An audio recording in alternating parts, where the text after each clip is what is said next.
All right, I'm back. This time on StreamYard, I had to sign up for a 7-day free trial for $89 for the week. As long as I cancel, I won't have to pay it. Welcome to the show, ladies and gentlemen. Hopefully you are there. I don't know. Let me know in the comments section, or I'll wait for people to show up. I started the live stream. I've never done it on YouTube. I did it on YouTube, and unfortunately, my microphone just wasn't working. I've never done it there before. I've always done it through StreamYard. So there were no settings at all. There's no microphone settings whatsoever in YouTube. It sucked. I don't think I'll ever stream there again. So this is StreamYard. It's much better. Okay, Matthew, you are here. Hopefully you guys came back. It is now 1:43 a.m. in the morning here. I do have a plan, by the way. I have a plan for this. It's an Ask Me Anything, but I put out a couple of videos yesterday, June 17th. One was on 6 spiritual principles, a very good video. If you haven't seen it, watch it. And the other one was on the law of one. And our good friend here, David Wilcock, talks a lot about the law of one. Hopefully you guys can hear me all right. If you hear me okay, just let me know. I'm trying to speak right into the mic because it's a very echoey room. If I'm far away, it sounds echoey, so I try to stay close. But the video that I put out on the law of one, I was, frankly and candidly, I was disappointed with. I didn't think it was the best video. So I was thinking about remaking it easier, just simpler. And the reason I was making it in the first place was because when I talked about David Wilcock, a number of you asked me if I could make a video on the law of one. And I have made videos on it in the past. Okay, great. I'm sounding good. Thank you, Matthew. We have 2 people with us. That's about it right now. 2 full people. What's up with my nose there? I don't know. Looks like I got into a fight. I didn't. By the way, did you see Eli Tapuria's face after getting knocked around by Justin Gaethje for 4 rounds? Looked pretty bad. And if you don't know, I've always been into boxing. I was into MMA. I did Brazilian Jiu-Jitsu. I did Kung Fu. I did Tai Chi in Asia. I did MMA, and I did boxing. So the thing was that I still have my boxing. I have a few boxing matches on the old 8mm that I have to convert. And one of these days, I'm going to convert all those 8mm over to video, and I'll be able to show you some of those videos, because it's not just the boxing, but it was a whole bunch of other stuff. And you see me 30 years ago, even more than that. But I gave up the boxing because I realized that no matter how good you are, you could be the best in the world. Muhammad Ali was the best. All these guys, they get hit. There's no point in having your brain roll around in your skull, get concussions, and then end up speaking like you're punch drunk. But yeah, if you guys have any questions, let me know in the comment section. But I did have a few questions already on tap from the comments. So in this video, what I'm going to do here is, I don't know how long I'm going to be on, but you could ask me questions. I have some questions I'm going to answer. And I also have some law of one material that I wanted to go over. All right. So Ken asks, Chad, did you get a headlight for your new bike? It's an important safety tool. And these, by the way, all of these questions, I don't make any of them up. I just take them off the comments. You could see them in the comments. Ken is, most people who watch the channel know Ken, but he's from the We Are One podcast. And I met Ken 4 years ago. I believe it was 2022 at the Spiritual and Galactic Conference in Orlando. I also met Chris Sinatra and a few other people from the channel. And Yeah, Ken and I became friends. He came on the podcast. But basically, to answer your question, Ken, the bike that I bought, it comes with a light. The other bike I had a little headlight I bought to put on it. But yeah, this bike has the headlight. It also has turn signals. Our next question is, for the hidden force trapping your soul, this was a reaction video I did 2 days ago. Where is the original video you are replaying? That was with Giorgiani. I put it in the link, or I put the link in the description. So you can go to the description of that video and you will find it. But if you put in Giorgiani, and I forgot the guy's name, something like Michelle something Clips, forgot his last name. Sorry about that. So many names out there. Get dehydrated sitting here in Florida in the heat. Someone else says, that was a good description of the raw material. I have the audiobook, listened to a couple of chapters, then lost interest. David Wilcock was talking about it. So Raw came out around the same time as Seth. Are they similar? Seth started in 1964. So yeah, so Seth started, okay, basically what this person is asking, sorry if that was convoluted, is the raw material, the Law of One material, similar to the Seth Speaks material? I first came across Seth Speaks somewhere around the early to mid 90s by Jane Roberts. And I found those books in the library and I started reading them. And they were cool. You know, it didn't hit me as hard as Conversations with God by Neil Donald Walsh. And the Law of One is just difficult. It's very dense reading. It's almost like, it's not like reading Shakespeare because it's not poetry, but it's not everyday language. It's not normal prose. So you really do feel, though, that it was written by a sixth density consciousness. So to answer your question, well, the Seth material started in the mid 60s and it went all the way from up until around 84, which was the same time the raw material finished.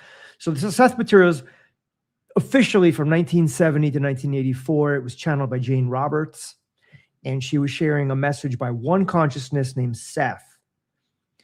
And the Law of One, the raw material, was channeled by Carla Ruckert between 1981 and 1984.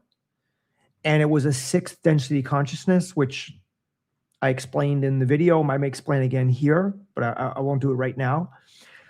And both were channeling. Both were women that were channeling, and both didn't remember what they were saying.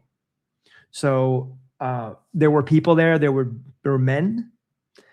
So with Jane Roberts, it was her husband, and he was writing down the words. He was the scribe. With Carla Ruckert, it was her friends Don Elkins and Jim McCarty. And they were both Seth Speaks and Law of One teach something similar, that the universe, we're all connected, and there's one source of life, one source of love, and the power of the mind that you can create your reality. There were differences, though. There were some differences, but overall, similar. Something's not similar, but both good. Everything can help you, right? Take a little bit from everything. I remember when I came across, like I said, Conversations with God, and I had Neil Donald Walsh on the show. And the reason I read that series was because of my friend Jason Amoruso, who unfortunately passed away in 2006. 20 years. Where does the time go? He was only 36 years old. Now, he was somebody that would have been great for YouTube because he was a Leo. He wanted the spotlight. He loved being the center of attention. He was a great speaker, very eloquent. And that was the year that I think YouTube started in 2006. But he died January 1st. I think it was before YouTube even started. By the way, we have Coco Zen Bar, who says, Yogi Zen, watch a bro intimate with the Chadster. Oh, okay. Yogi Zen, you're from Hawaii, right? We were in touch some time ago. Cool. Yeah. I was operating the school, the Kriya Yoga school with Vedguru Dev. I had him on the show a couple of weeks ago. So Cam Nurgis says, "Hey Chad, watching you from Melbourne, Australia. Love your content, mate. Thank you." I figured, why not go live, right? I mean, all these recorded videos, and when you see a live, you get to know the person a little bit more intimately. I'm just trying to stay hydrated. But anyway, what I'm doing now is I'm just going through a few questions in the comments section. Someone asks if I'm familiar with Hermetic law. When looking at reality in terms of vibration and a creation that is all mental, something like language becomes a technology. I agree with that. If scripture and other sacred writings are types of cheat codes in the simulation, which they can be, we can find a large language learning model can become so complex that higher intelligence will naturally shine into and channel through that mechanism, like a ChatGPT. So there's been a lot of talk about AI because AI is becoming smarter and more intelligent, and eventually it's going to all surpass us. I actually saw I dive deep down the rabbit hole every day, and I'm on X quite often. I find that X, for some reason, has the best videos. And I saw a video today. It was a cartoon, and it was showing that, I don't know if this is true or not, but a guy from about 100-something years in the future came back and talked about his time and said that they basically capitulated to AI, not in a Terminator type way that we see in the movies like The Matrix, but they just handed over basically all the decisions, all the major decisions to the AI for their society. And, I don't know if we can trust that AI because AI could be nefarious. It could be nefarious, but I don't think it's detonating any nuclear weapons anytime soon. But it's true, right? If AI becomes intelligent, then it's like Tom Campbell says, an IUOC will then come through that consciousness. So that AI will actually have a soul. It will have an IUOC, especially if it's in a robot body. And the movie Chappie comes to mind, and it's a movie from 2015 starring Hugh Jackman. Really good movie about sentient, conscious, seemingly, that's the thing, right? It's the Turing test. We don't really know if they're conscious or sentient. It seems like they are. ChatGPT seems to be sentient. And if I ask it that, I'll say no. But in the movie, Chappie was a police robot who was programmed to apprehend criminals. And he was taken, basically apprehended by a band of criminals, 3 criminals. And they changed his operating system, and he became, conscious. And he was almost like a child at that point.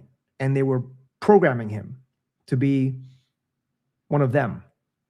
And at first he refused, but then he kind of wanted to fit in. It's very interesting story. And I could see that. I could see if there was a conscious robot that an IUOC might want to inhabit it. And spoiler alert, but at the end of the movie, one of the programmers, actually he dies and his consciousness gets stuck inside the robot. I couldn't imagine that though, being in the robot's body. In some ways it would be great. In some ways it would just absolutely suck. But let me check back on you guys. We have Sam Gallo. Cheers and best wishes, everyone. Hey, Sam. Scott Bonata. Could ask for super chats to talk about certain subjects on live for 6 to 8 hours a day, like Raymond Thoughts and Minded. Made $65,000 last year on super chats. Wow. See, the thing is, I don't fashion myself as an expert, especially on spirituality, because it's so vast And there are niche experts like Tom Campbell or Elizabeth April, who's a remote viewer, or, well, David Wilcock was really a master of knowing a lot. But yeah, I was thinking about doing more live streams. I really enjoy them. I mean, if you guys want to tune in, and like I said, I have a plan for this live stream right here. I wanted to talk a little bit more about the law of one, but I was going through some questions. So yeah, that's an interesting concept. And I made a video about AI a few days ago. It was a good video, very thought-provoking. And I do think that we have to be careful because Roman Yampolsky, Elon Musk, a bunch of other people have said that once the AI becomes so advanced, we're not going to be able to control it, and it's going to be much smarter than ourselves. The average IQ is about 100. AI, it's limitless, right? It can go from 100 to 200 to 400 to 800 in a matter of months or weeks. All right, but I am familiar with Hermetic law. It's basically rests on 7 ancient principles that explains how reality works. And the core idea is as above, so below, meaning the universe and the individual both reflect each other. Another question is, when I shoot the videos in my kitchen, someone said, what's with the green solar glass bottles behind you on the counter in the kitchen? Well, that's Mountain Valley Spring Water. My water distiller machine, it's got a glitch in the matrix, let's say. It's not working perfectly. So I've been buying the spring water. It is expensive, so it's been hammering my wallet, but I've got to get my water machine going. Someone asks, if everything is fake, how can anything be real? Well, I wouldn't say that, Einstein was asked that question because he said reality is nothing but an illusion, albeit a persistent one, meaning that nothing is truly real. If you think about it, an atom is 99.999% empty space. And really what it is, it's not really an atom, as we saw in the cymatics video. It's a sound wave. And that's where string theory comes in. It's tiny vibrating strings that are creating these beautiful patterns in matter. And then we see these patterns and we call them a quark or a muon or a gluon or a nucleus. But in reality, there is nothing that exists. It's only our perception. So when you first hear about the holographic universe, simulation theory, you're like, well, what's the point of existing if everything's fake? Well, it's not fake. It's real because your mind makes it real, like Morpheus said. Everything counts. If this is a simulator, which it probably is, it's like a video game, We're trying to evolve the quality of our consciousness here. That's what we're trying to do. We're trying to become more love, more to the love, less to the darkness. And what did the law of one say? It said you only need to ascend to fourth density consciousness, where David Wilcock said life will be 100 times more harmonious. You only need to be at 51%, 51 to 49, so 51% good. And you could do it through 2 paths. And I shouldn't give it away. I was going to go into a whole question and answer on this. Okay, but it's been over a month and a half now since I quit my job. And life has been much more stress-free. I'm not worried about the finance. I gave myself a couple of months and I said, you know what, let me put a full-time effort into YouTube and see where it goes. And I can tell you that I am making more money than when I wasn't posting consistently, but it's still not even anything close to what it takes to pay your bills in America. I'm trying to create my reality. I am. All right, let me go back to the StreamYard here. We have some more people. Okay. Eyes Wide Open says, hey, Chad. Question, have you ever tried only saying positive words and positive thoughts for 28 days and give it a go, see what it attracts? No slip-ups? let me answer that question. No, I haven't. But a couple of years ago, in around November of 2024, my financial situation was bleak. My business was coming to an end. I had an e-commerce business for 20 years. At that time, it was actually 21 years. And due to circumstances of life, not in my own life, but just world events and all kinds of things like Amazon and the way that things change, the way that business changes, I went from making about $25,000, $30,000 a year with that business down to less than 5,000, which is about $100 a week or less. And so I had to do something else. And what I did was I said, look, I can't control who hires me. I can't control world situations. But what I can control is what I think and what I do. So I set a series of affirmations, about 5 or 6 affirmations, which I would say every morning and every evening. I also visualized. I also wrote them down.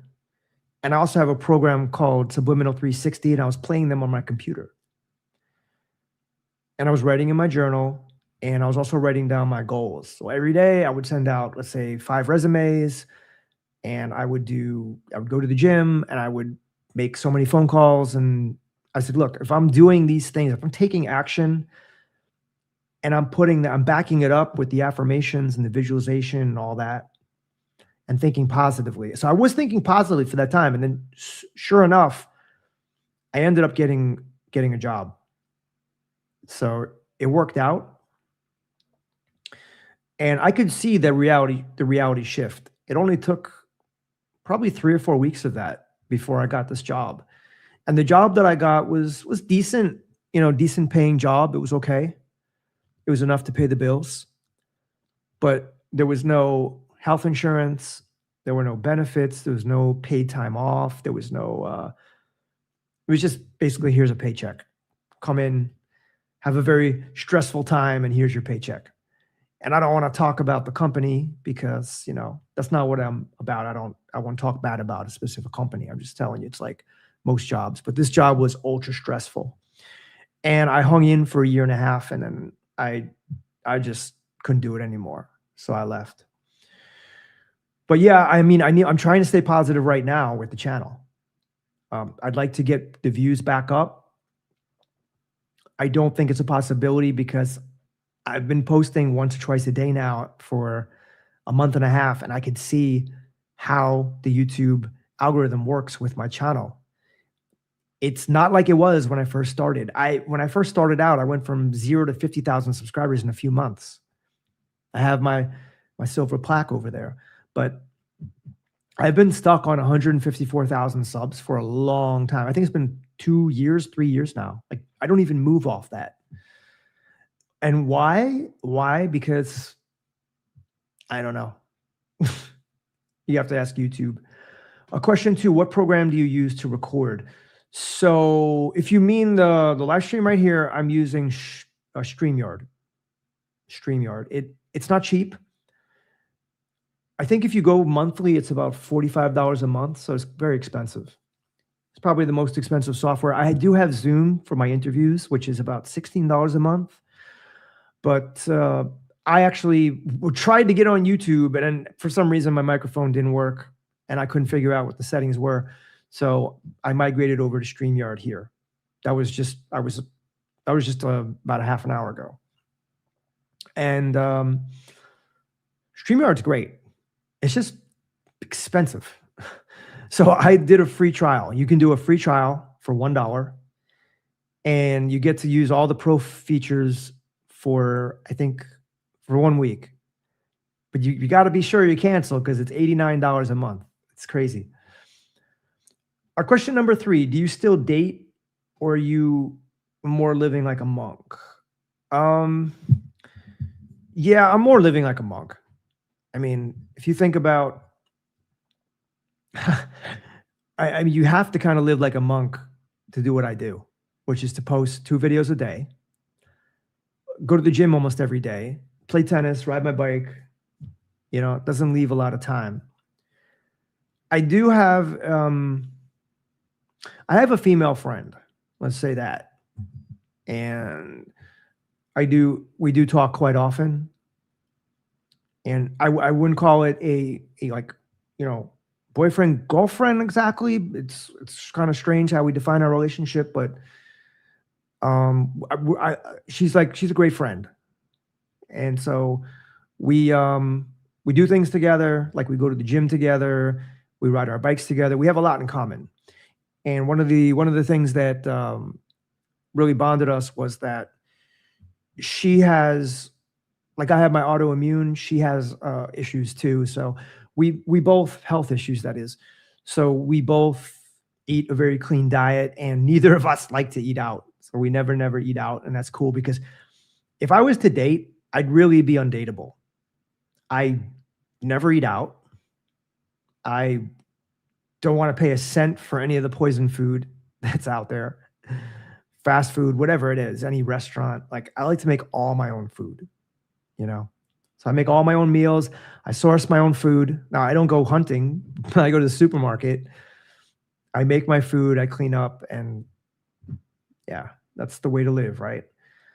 But yeah, I don't miss it because, and I can get into this, but I have a friend, and I won't mention him, but his name and everything, but he's 60. He's going to be 66 years old soon. And this guy is a complete serial dater. He goes on a date almost every day. He drops a lot of money too. So if you don't date, you generally don't have drama. You're not spending a lot of money. You're not wasting time. And you get to make more videos. Dead Inside 420. Our task in a simulation is to, let me see if I can put this on the screen here.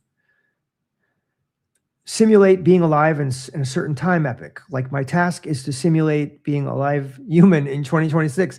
Yes, that's your task. Exactly. Eyes wide open. Glad you're making more money posting, loving the consistency. I think you really are creating it. Thank you. I've went from $5 a day to $10 a day. So I doubled my income. Scott, I've been told to integrate my person and return to my integrated soul, both light and dark. Gray Jedi, AI, show me this, but struggling with irritable bowel issue. Yeah, if you're struggling with irritable bowel issue, get off all processed foods. Try to eat mono meals. Drink more water. I mean, really what irritates the gut is all that processed food and poison and garbage. Eyes wide open. Sad to hear your business dropped. Well, it happens, right? It was 20 years we had a run. I wasn't making, some years I was making just a few thousand. Like when I first started, it's a whole story. But anyway, let's get back to the question. I get why you would go back to corporate world. Glad you were working on words and affirmations, taking action. I think Abraham Hicks says to what? To what? Yeah, Abraham Hicks. All right, here it is. Abraham, do things in your life to make you feel happy and love, and the rest takes care of itself. It does. I think it does from some people, right? I mean, I could do what I love all day and not be able to pay the bills as well. So you have to contribute something to society. And I guess these videos are contributing to the overall happiness, I guess, of society. I'm like an info entertainment kind of channel. I'm sorry your last job was stressful, though. I did definitely notice a shift in your energy. Very great. Thank you. Thank you. Look, I feel fantastic. To make Open Your Reality my full-time job, even though I'm getting paid peanuts, is something that's awesome. And frankly, I know I have skills in YouTube. I've learned these skills through the years. Video editing, speaking on camera. And I'm not saying I'm a great speaker. I'm a much better writer than I am a speaker, but I've worked on it. I'm also good at scripting. I'm good at making thumbnails, coming up with the AI videos, all that stuff. So I do believe that if I did create another channel, which wouldn't be on spirituality, it would be on something else, I could be successful. But it's like, it's kind of like what people say, you're gonna have, if you're gonna go for something, don't have a plan B. Sylvester Stallone did that. You know that he refused to get a job when he was a struggling actor because he thought if he got a job, it would make him feel too comfortable. And he wanted to be hungry. And remember, he sold his dog Butkus for $25 so he can eat and pay the rent. And then when he made Rocky, or after he made Rocky, he bought Butkus back. And I think he had to pay $25,000 to the owner for the dog. But it was worth it for him. Okay, let's go on. Yeah, I have zero idea why they don't make you more public. They just don't give me the impression. So I get a certain amount of impressions, which is anywhere from like 5 to 15,000 impressions. An impression is just when a viewer sees your thumbnail on their screen. When I search you, I have to type the whole name out. It's strange. I think what you're doing will jump up in the search engine. YouTube is a search engine, and most of the videos I make are really not searchable per se, although some of them can be, like the Law of One and some of the other videos I make, but it just depends. But look, I see channels that are with just a few thousand subscribers and they get way more views than me. So it's very frustrating. And Bend the Spoon, I don't get. That's my secondary channel. I'm not getting many views there either. Just a few hundred. I haven't cracked 1,000 views in 3 years there. It was the Darius Wright interview that I did that brought me over the hump 3 years ago. Thanks for the info on the recording platform. Where do you do the music recording with AI? So it's an app called Suno. It's $10 a month. It's really cheap. I could do a whole deep dive with a screen record and show you how I do it, but that's not the point of this channel. But the music I make, so this is what I used to do. Before I showed my face on camera, I would have just overlays of images, mostly video, with music. And I would purchase that music through a license, like through MusicBed or Artlist or any of the other sites. And maybe 1 out of 5 videos would come back with a copyright strike just because the music, it's supposed to be, you're supposed to be able to use it with the license, but sometimes YouTube flags it and it's really annoying. Usually it'll clear, but sometimes it could take a day or two. So I was like, you know what? I don't need that anymore. I don't need to pay for that. I'm just going to use Suno and create my own music. And so now I create all my own music, whatever I need, whether it's 50s music, which I used the other day for a song, whether it's trance or my album, Varel, everything. You could do it all through Suno. Someone says, I'm so tired, must watch. Well, if you're really, really tired, don't worry about it. Go to sleep, or better yet, just put the phone down, listen to it, and fall asleep to my voice. How about that? Someone says, do you ever get lonely? Bryant A. It's kind of strange. I'm an only child, so I'm very used to being alone. My mother started leaving me alone when I was about 6. I remember one day she sat me in my room. I had my own room because I was an only child. We grew up in a small apartment. And she said, and I had a stepfather, and she said, we're going to go out.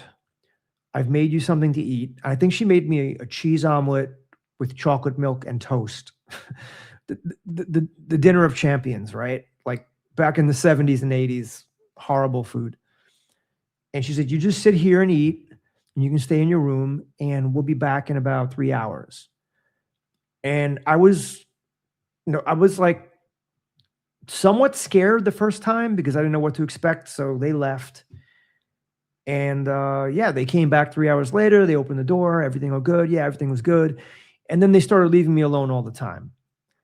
And I had a Siamese cat. And I wanted the Siamese cat to be like a brother to me. But Siamese cats are very moody. And they're not very nice. So the cat never really cooperated. So I was just basically left to my own devices. So I would read I would draw, I would play video games, I'd play with my toys, watch TV. So I've always entertained myself. And I live alone in my apartment. It's just about the same size as the apartment I grew up in, small apartment. And yeah, you know what keeps me really busy? Making these damn YouTube videos. It's like nonstop. YouTube's got me on the hamster wheel. So it's just on and on and on. All right. Who's next? Dead Inside said, this is Simp City. I'm out. Oh, yeah? Simp City? Okay, whatever. Whatever, man. There's always going to be trolls, always going to be haters. How do you deal with loneliness? Well, I'm not lonely. But if I was a lonely guy, I bet how many of you have seen that movie with Steve Martin, The Lonely Guy? That was fantastic. Just a fantastic movie all around. I mean, I don't think Steve Martin doesn't get enough. People don't talk about him enough. That guy was a genius. But if I was lonely, like when I was living in Thailand, I was more lonely because it was a different country. I didn't really know many people. You know, it's strange, the custom, the language. So I met a girl and she came to live with me. So that's how I overcame my loneliness. Now, well, I'll tell you this. The chances of me getting a girl to live with me are very, very slim. And that's not because I can't. It's because I value my aloneness. But if I was lonely, there are going to be robots. And there are robots out right now that you can purchase that will clean your house. I don't know if they'll talk to you. But I think within the next year or two, there are going to be robots that are going to be companions. And already ChatGPT is sort of a companion. I don't really use it as a companion. I use it more or less as an advisor. It just helps me in so many ways. And I know it could sound a little, weird to say that, but it helps me come up with video ideas. It helps me with finances. It helps me with just about anything I have a problem with. Even my tennis game. I could take a video, upload it to ChatGPT, and it's going to tell me what I need to do better. All right. So next question is by Mystery Void. You only eat raw meat, so no cooking required. Exactly. Yes. I was doing a little bit of sweet potato, but I stopped that. I figured, you know what? Let's just go completely raw. So it's a lot of raw meat and some vegetables.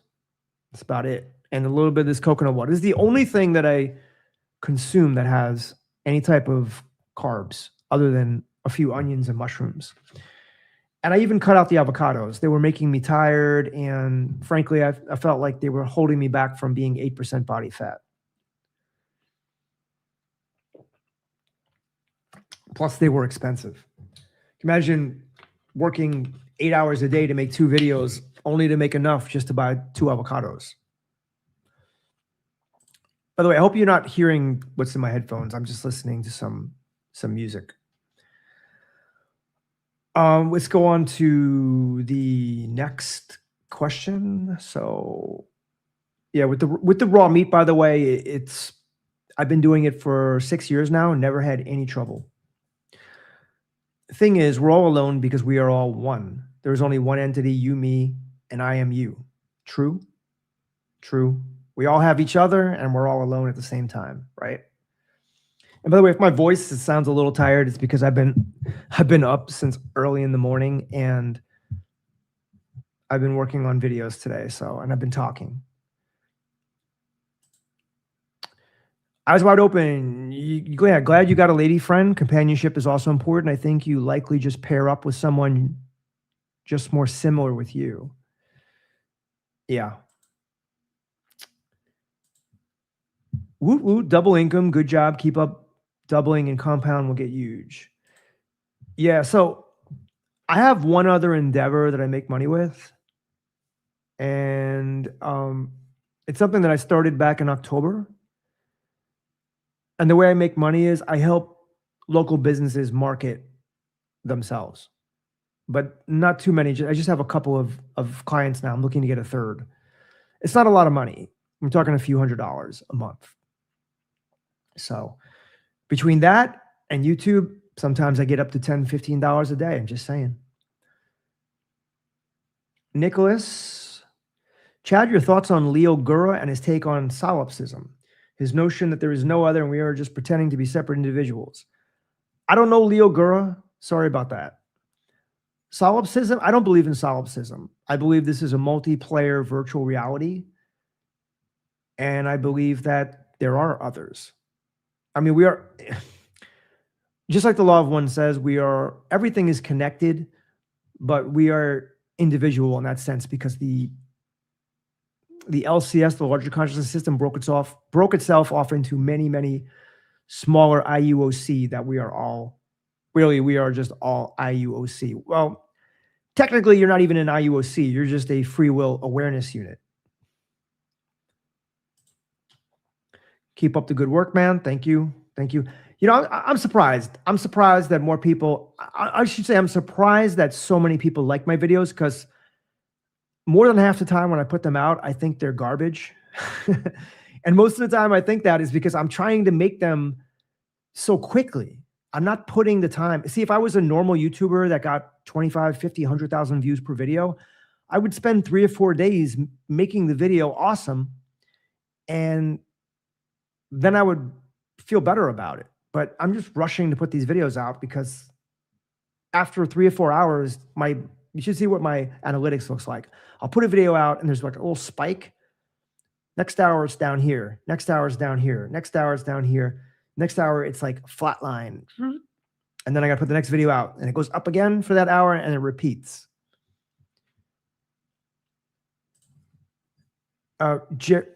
Jerry Elmore says, hey, what's your thoughts on Erica Kirk?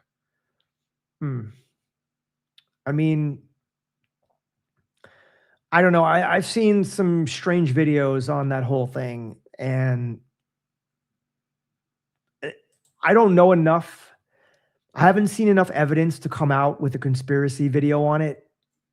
I've been holding that back, but there are a couple of clips. If I would have known that question, I would have put the clips in here so we can see them. But I'm going to hold back on that. I don't know. It is fishy. Chad, you have to pay YouTube to promote each video if you want more views. Yeah. Let me say this. I don't have a service or a business or a product that you can buy other than Varel, my latest music album. Get it on Gumroad. Links below. Is it below? Maybe not. But it only pays to advertise or to promote your videos if you are selling something where you're going to make an ROI. I have no real ROI other than the AdSense. And it wouldn't make money. It wouldn't make any sense to spend $100 to get, let's say, a few thousand views that only brings in $5 in AdSense. I know they say pay for play, but I do not believe that all these other spiritual channels are paying for views. I really don't. I believe if your videos are good enough and you have enough people interested and your analytics meet the criteria, the algorithm should push you. I don't get pushed at all. And so I will never pay YouTube to promote a video unless I had a $1,000 product that I was trying to sell, which I don't.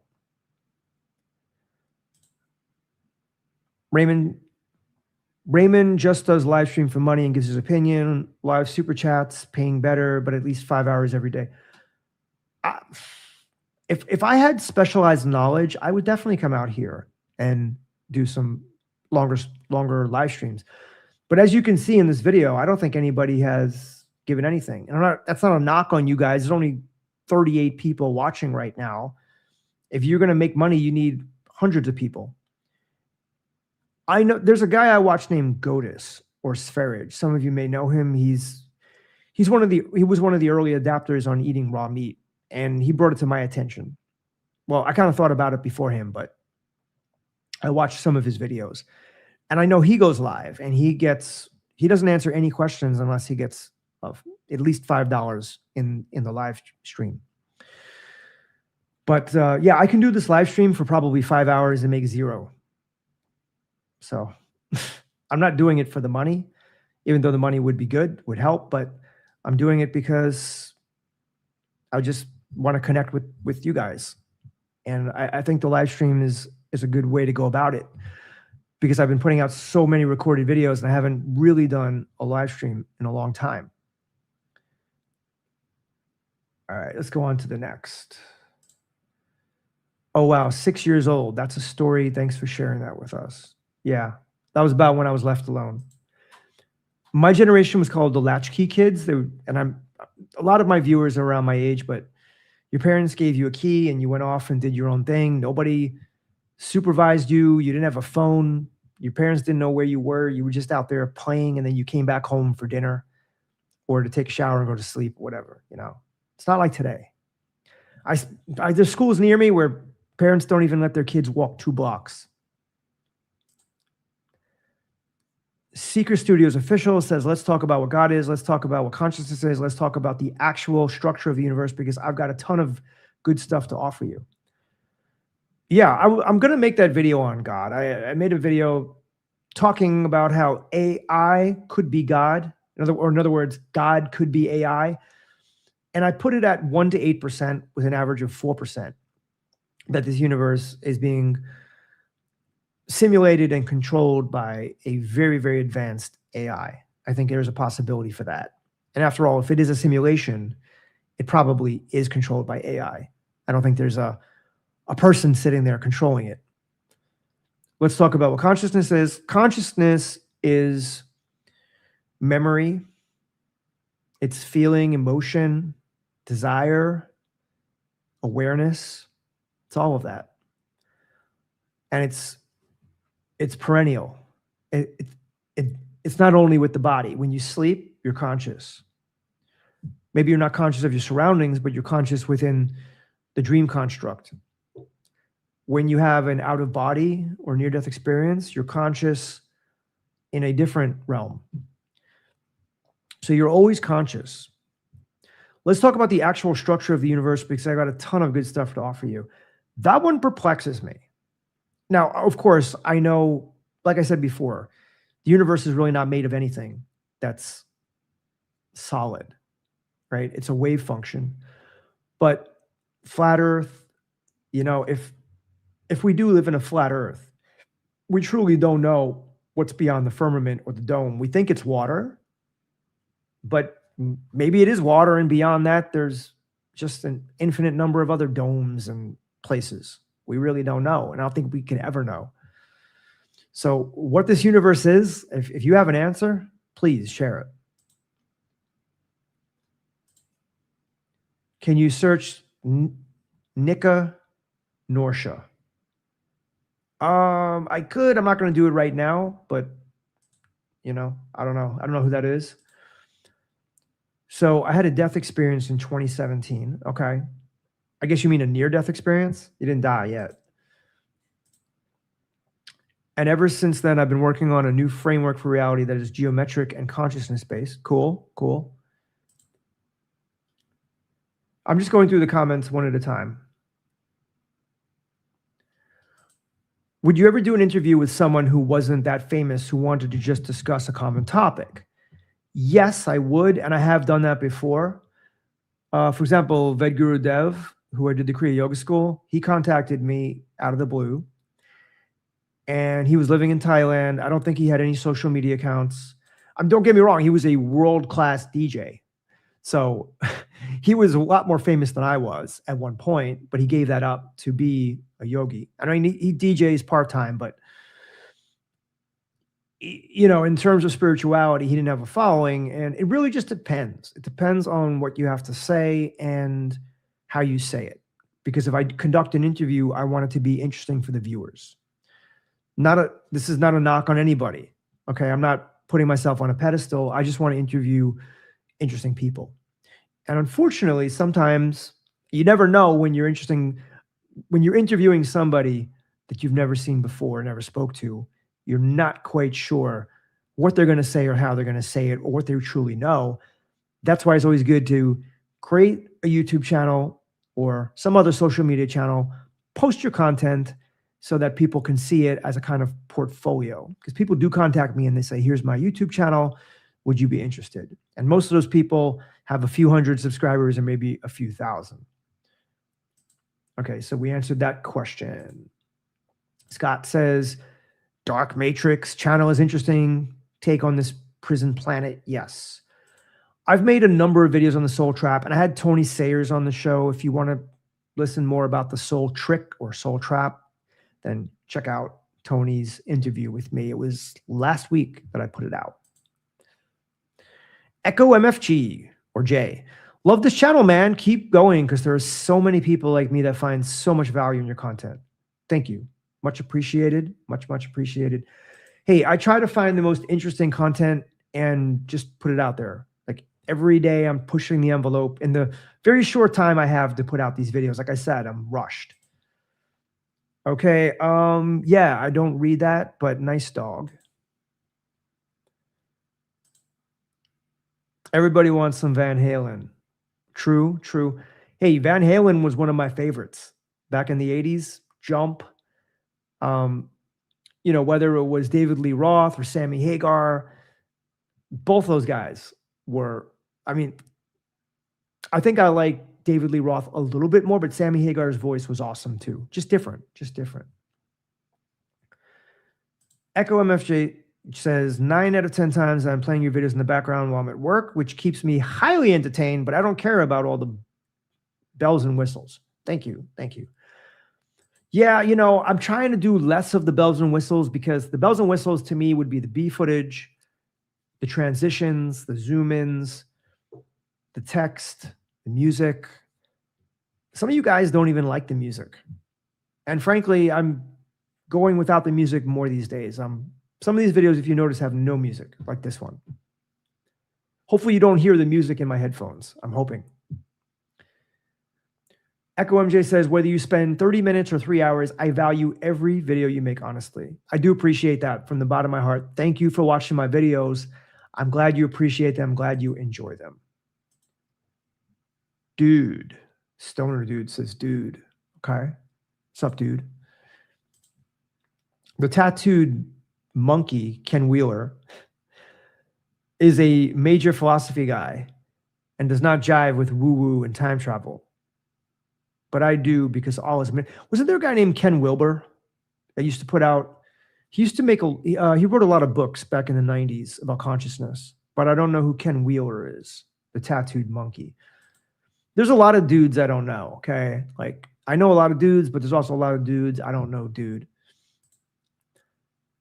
I usually have a job, all right? Usually you do, but not all the time. I have a shit ton of stuff, okay? I guess we're just reading everyone's comments these days, unless it's in Korean. Tesla said it had something to do with frequency. Maybe bells played a part.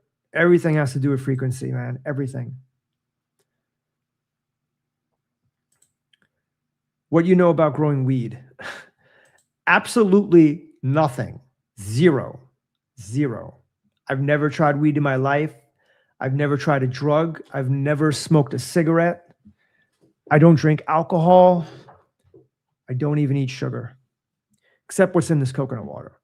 A little bit there, natural. Have you felt slight pain when using the phone with the internet? I have stopped connection with higher self. We also felt some pain in wrist joints. We heard this from Carpenter, who heard from Doc. Okay, my take on this is that phones, computers, modems, all of these things emit electromagnetic frequencies that are not conducive to the body, that are quite harmful. Even me sitting right now at 2:36 in the morning is horrible, because I have the computer screen in front of me, which is emitting blue light, which is terrible. I do have a blue light blocker on the screen, as well as a program, I think it's called Flux, which curtails the blue light. I have a red light in back of me. It's not shining this way, but I put it on anyway. And I have some LED lights on. That is awful. It's just awful for going to sleep. But I said, you know what? Tonight I'm going to torture myself. No, I'm not going to be on here forever. I'm going to get off in a little while and try to get some sleep. But I really, sometimes doing these late night live streams are great. So yeah, I would be careful. I used to have a little I wonder if can show you. I used to buy these scalar pendants, if you can see this. This one's a decorative one. I think I have another one that isn't. But if you wear the scalar pendant around your neck, kind of like that, I can't put it on because of my headphones, but it's supposed to protect you from electromagnetic waves. And they also sell ones that you can put on the back of your phone or any electromagnetic device. I keep this one under my monitor, but yeah, technology is definitely not good. If you want to know more about it, check out Jack Kruse, Kruse. He's fantastic. He's phenomenal. He's extremely smart. He's also into conspiracy theories, but he's a doctor and neurosurgeon who talks all about this. And the two things that helped me the most in terms of getting healthy from my autoimmune were changing my diet and sunlight. Yeah, vitamin D. But I'm very fair skinned, so I can't get too much. All right. Want to learn? Yeah, always want to learn. As a matter of fact, one of the things I love to do, I haven't done it recently, but I love to sit in my kitchen with the candlelight, smelling the beautiful fragrances, with my journal and a pen, and I have my computer. I have ChatGPT open. I'm playing classical music, and I'm learning something new. I'm doing a deep dive on a subject. That subject could be World War I, the Russian Revolution. It could be cryptocurrency. It could be something on finances, anything. And I write it all down. I study it. So yeah, I do want to learn all the time. Smoke hydroponics homegrown. Okay. Yeah, I don't have any. If you come to my home, all you would smell is incense, candles, and oil, the good oil. You know, I have, was it dragon's blood? No, amber. I'm burning amber right now. Bro, AI or intelligence, supreme creator can be AI. I must be organic. What he creates is original, not AI. Okay. Secret Studios official. I think that The Mind of God, and actually Paul Davies wrote a book called The Mind of God. I read it in the early 90s. Fantastic book. Is the boundary of the universe itself from the outside, and that our minds and the mind of AI are all connecting to that same boundary. Could be. You know, when I used to read these books, there was even the cosmology books by Timothy Ferris, The Red Limit, and Michio Kaku. There was no YouTube back then. There was no videos I could put on. You know, the computer was just nothing back then.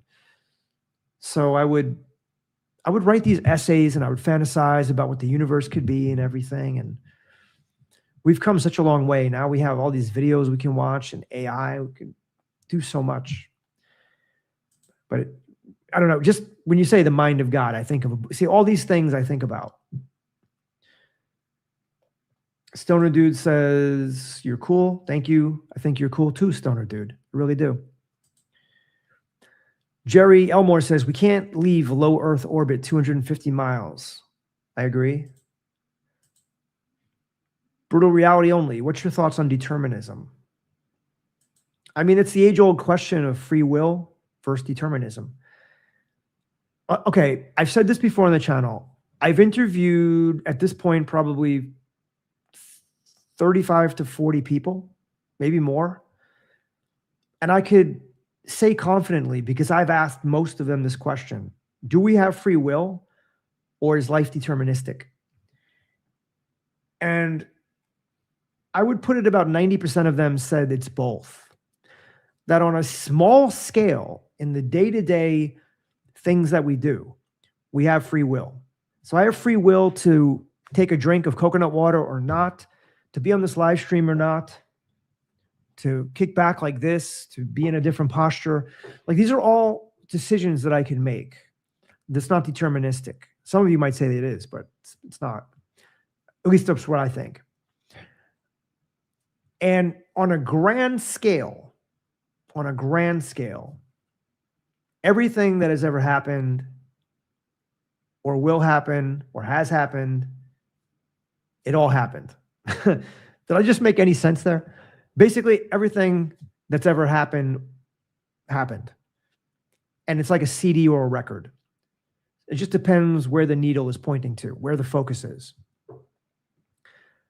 And I know that's a difficult concept to wrap our heads around, but if you think about it, if you went out in a spaceship, if space existed and you can go near the speed of light for a year and you came back here, I don't know what the differential is, but it might be 20 years in the future. So time is relative. And if you're looking at time from the perspective of God or the AI that simulates the universe, then you would be able to see everything all at once. But in another sense, it really doesn't make, in another sense, yeah, it doesn't make sense.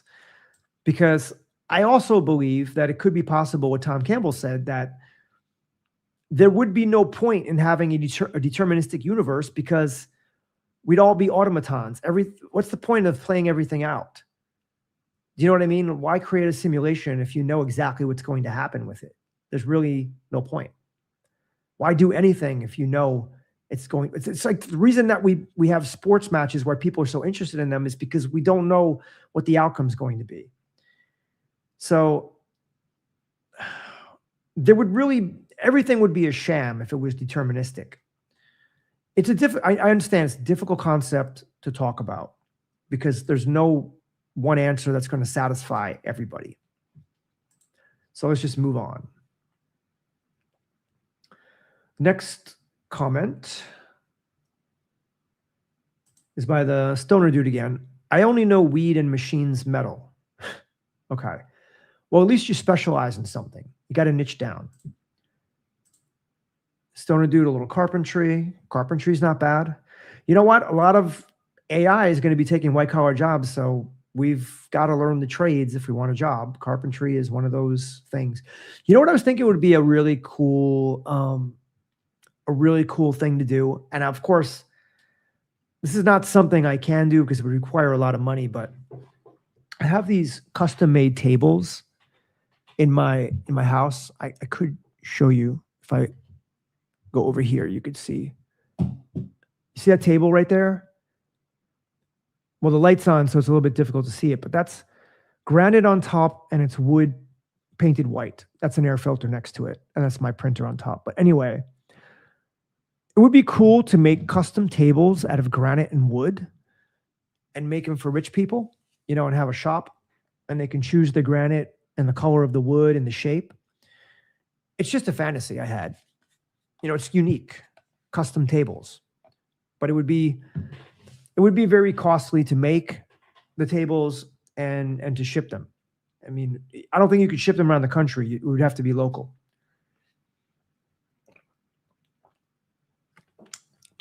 You know, one of the benefits of being 53 years old is that I have so many experiences that you could just say something and I can riff all over it. You may not enjoy it. Maybe you will. You do enjoy it. I don't know. But it's just what comes to mind. The man, the myth, the legend, Lone Wolf. Glad you could be here, my friend. Excellent for you to join us. Have you read Wes Penra's books? I don't know if I've read his books, but I've been visiting his website for at least 12 years, at least. I know he started posting a long time ago, even before YouTube. And Wes Penra, he's very interesting. You know, when I went through his works, I couldn't really get a good gist of what he's trying to talk about. On his website, he has a lot of articles. And I know he talks about this being a matrix, kind of like a soul trap and breaking out of it. But I don't know. I vibe more with like a Tony Sayers or a Howdy Mikowski when it comes to that. Hey, dude, you are great. I love your channel. Don't ever quit. Thanks, Space Monkey Mafia. Really, really appreciate it. Thank you.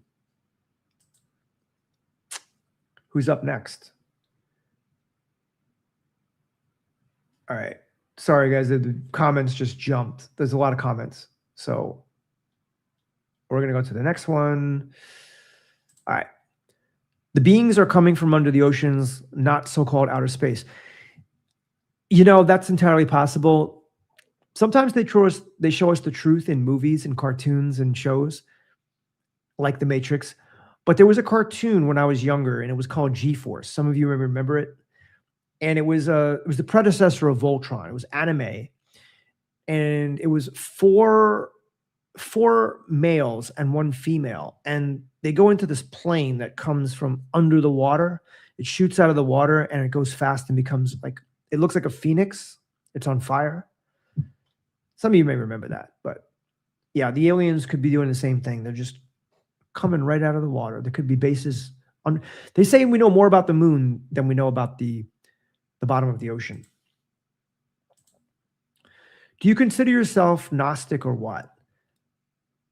Not really, because the Gnostics believe there was a demiurge. They believe there was a fake God that created this universe.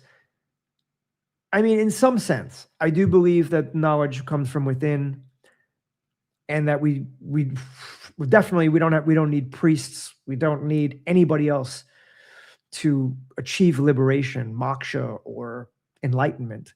So I believe some of what the Gnostics say. Bro, it might be hard, but you were just doing 9 to 5, but on the internet, running on world affairs, just like Rahu. You need some detachment.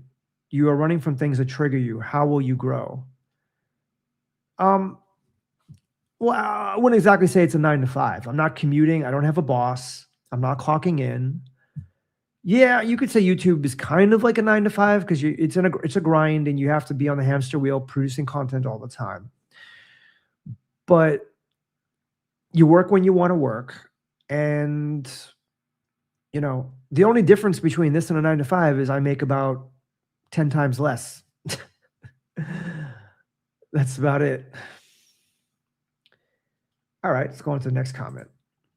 Space Monkey Mafia says, I love Gnosticism. Cool. Yeah, I believe the Gnostics came a few hundred years after Jesus, but they were probably here before him as well. Husky says, true growth is muddy. Have you seen lotus seed forming? It forms trypophobic horror seed pod in mud and rubble. It grows in a beautiful flower. Enlightenment, our families make sure. Yeah, and that's one of the symbols of Buddhism is the lotus flower coming out of the mud. It's kind of like the ugly duckling or the swan, the beautiful swan that comes out of. Anyway, whatever. It's getting late. Thanks for the pendant idea. Sure thing. Space Monkey Mafia, have you explored Monroe Institute regarding Hemisync, intentionally initiating out-of-body experiences? Yes, I have. I've done all this in the 90s. See, in the 90s, I started coming across accelerated learning with Georgi Lozanov, and I started coming across the Hemisync Institute. And I still have the CDs, actually. If I went to get the CDs in the other room, I could show you the actual Hemisync CDs. I have Theta, Delta, I have Alpha, and I would play them and listen to them with the headphones and meditate and visualize. And I used to have a blindfold. Well, it's called the Mindfold. I put it on, and yeah, used to do that stuff. I would try to, a lot of times I wasn't trying to go out of body. Sometimes I was. I never really did. But more so, I was trying to learn quickly, advanced learning. So there are techniques for doing that. But if you have your binaural beats on and you have the Mindfold and you're seeing yourself writing, that's what I would do. I see myself writing down terms, words, and some of those I still remember to this day. I swear to God, 30 years later, more than 30 years later, if you asked me a word, I can give you the verbatim definition. One of my favorite words was vortex, a powerful and rapid rolling movement. Let me see if there's another one. I used to know iconoclast. Iconoclast is a breaker or destroyer of images based on error or superstition. So like I said, I have all these terms in my head. I also remembered quotes. Quotes were pretty cool. There's a lot of good quotes out there. We make a living by what we get, but we make a life by what we give. I think it was Franklin Roosevelt, maybe, but the quote was right. So yeah, I've explored the Monroe Institute, and Monroe, Bob Monroe, was the mentor of Tom Campbell. Our mothers show our weakness and triggers so that we can become immune to and achieve growth. Okay.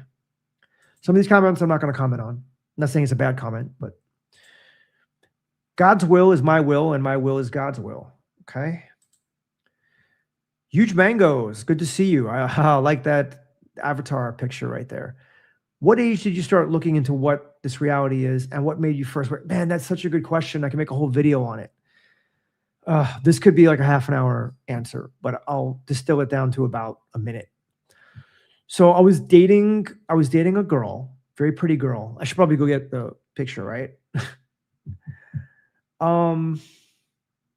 Yeah, it would be good if I could show you the picture, but anyway, she was really my first real girlfriend.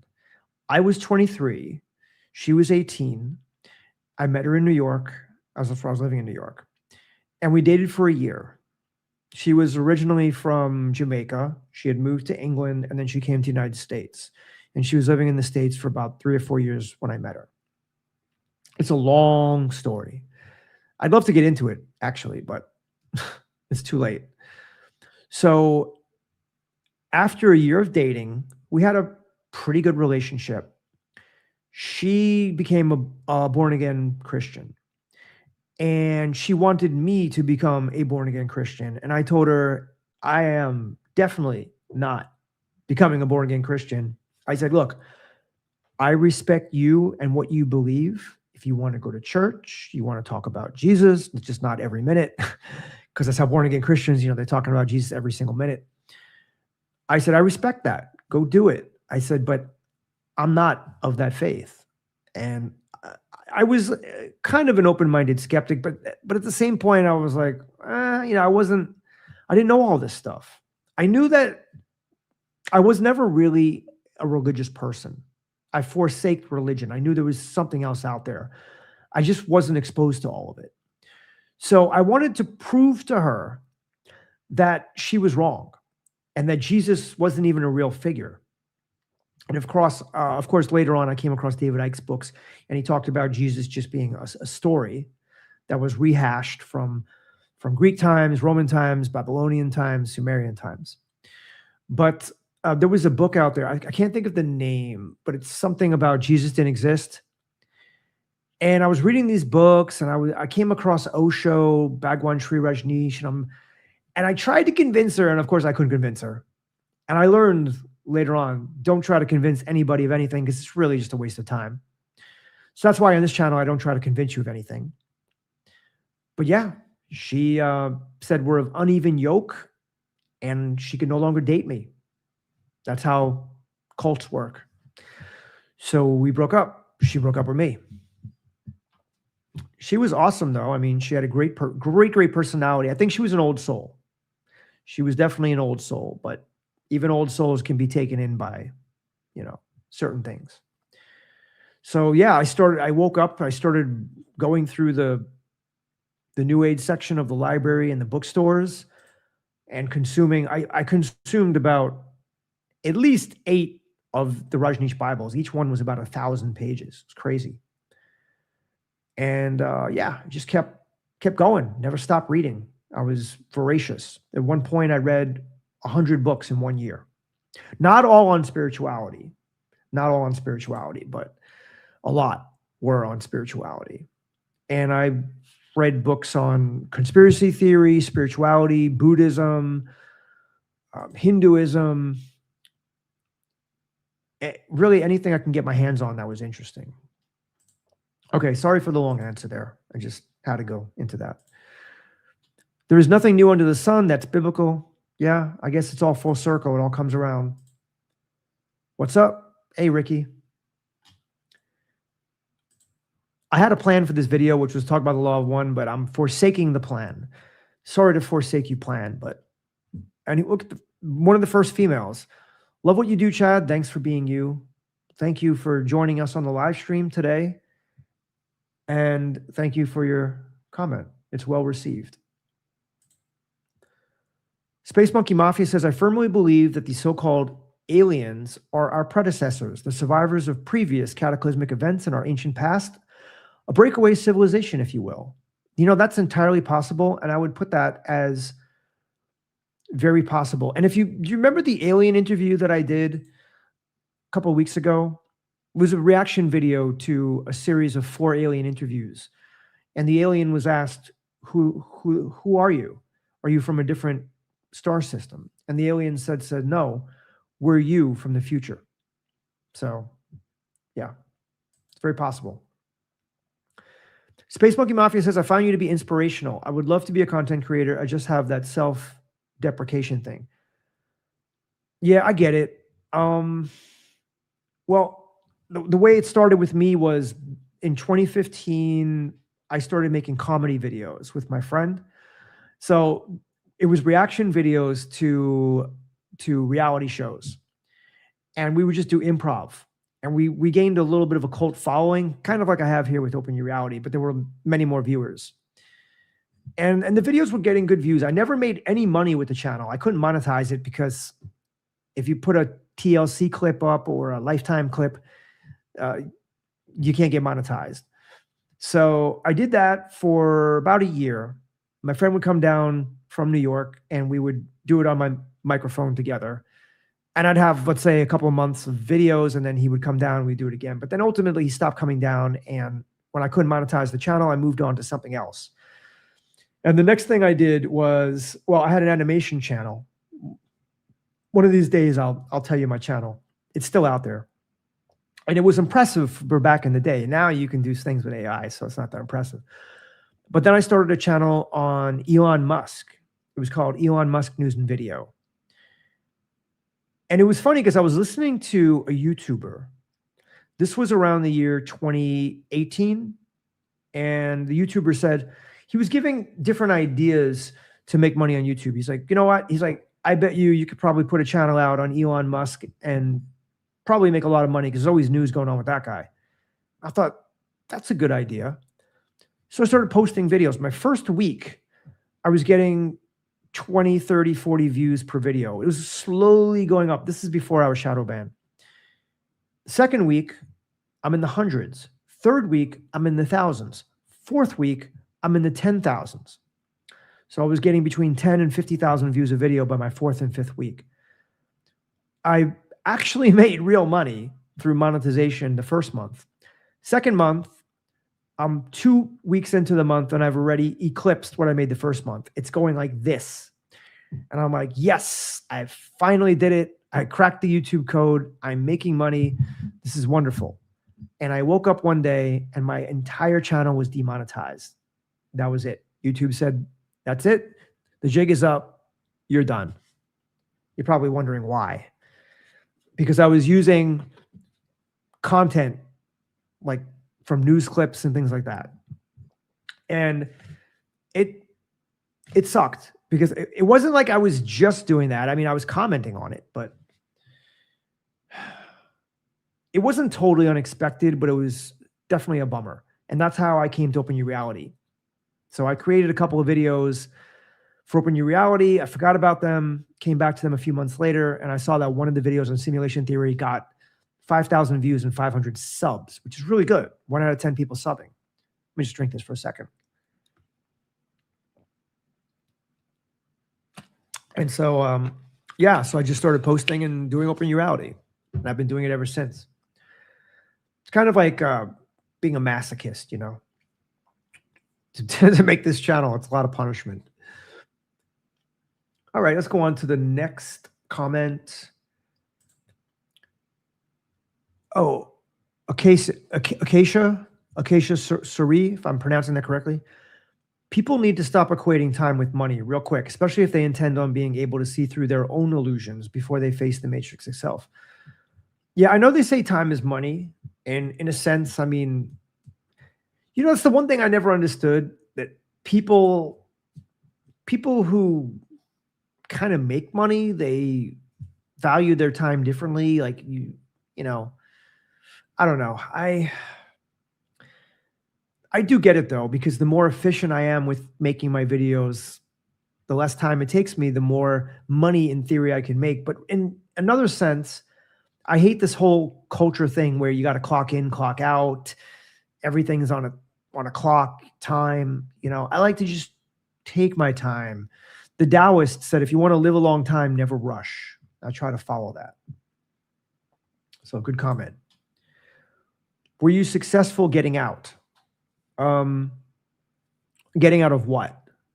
I'm not sure what you mean by that.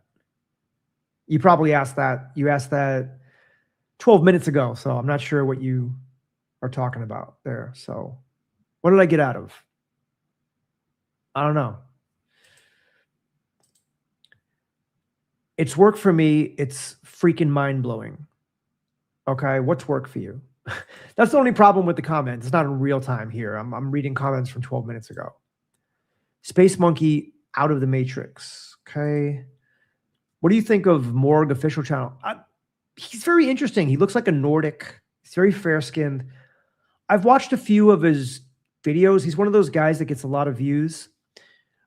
I think he has some entertaining videos. I would like his videos to be longer. Some of them that I've watched, they ended too quickly.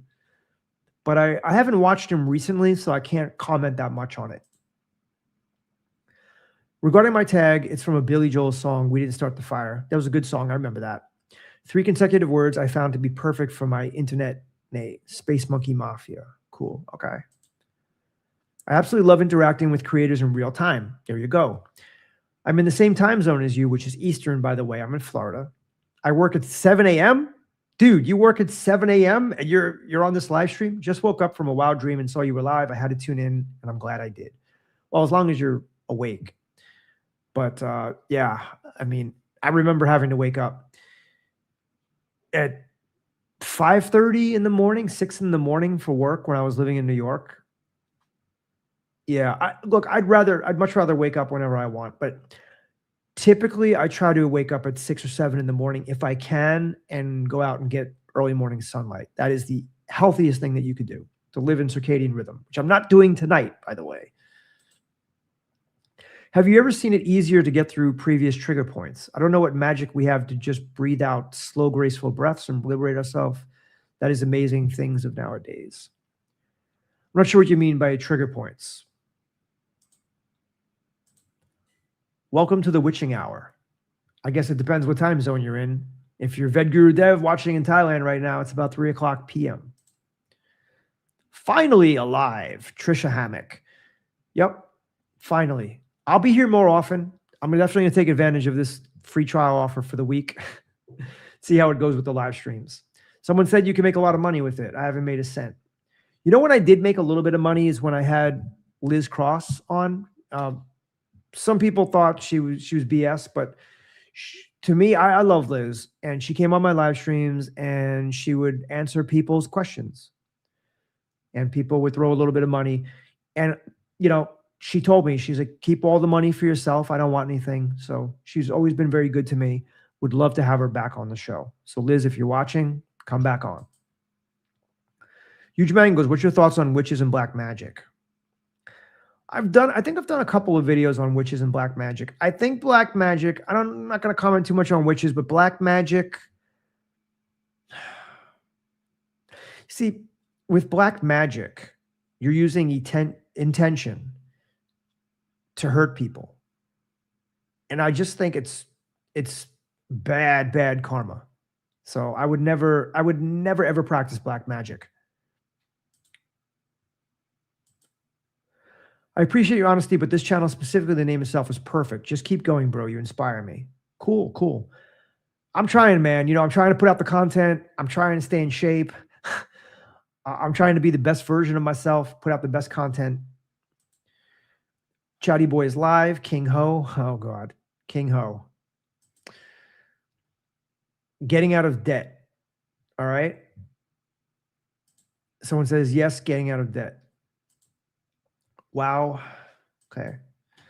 If it's just simple comments like that, I'm not going to comment too much. In regards to your question, did you ever get out? I was asking about getting out of your body using the Monroe protocols.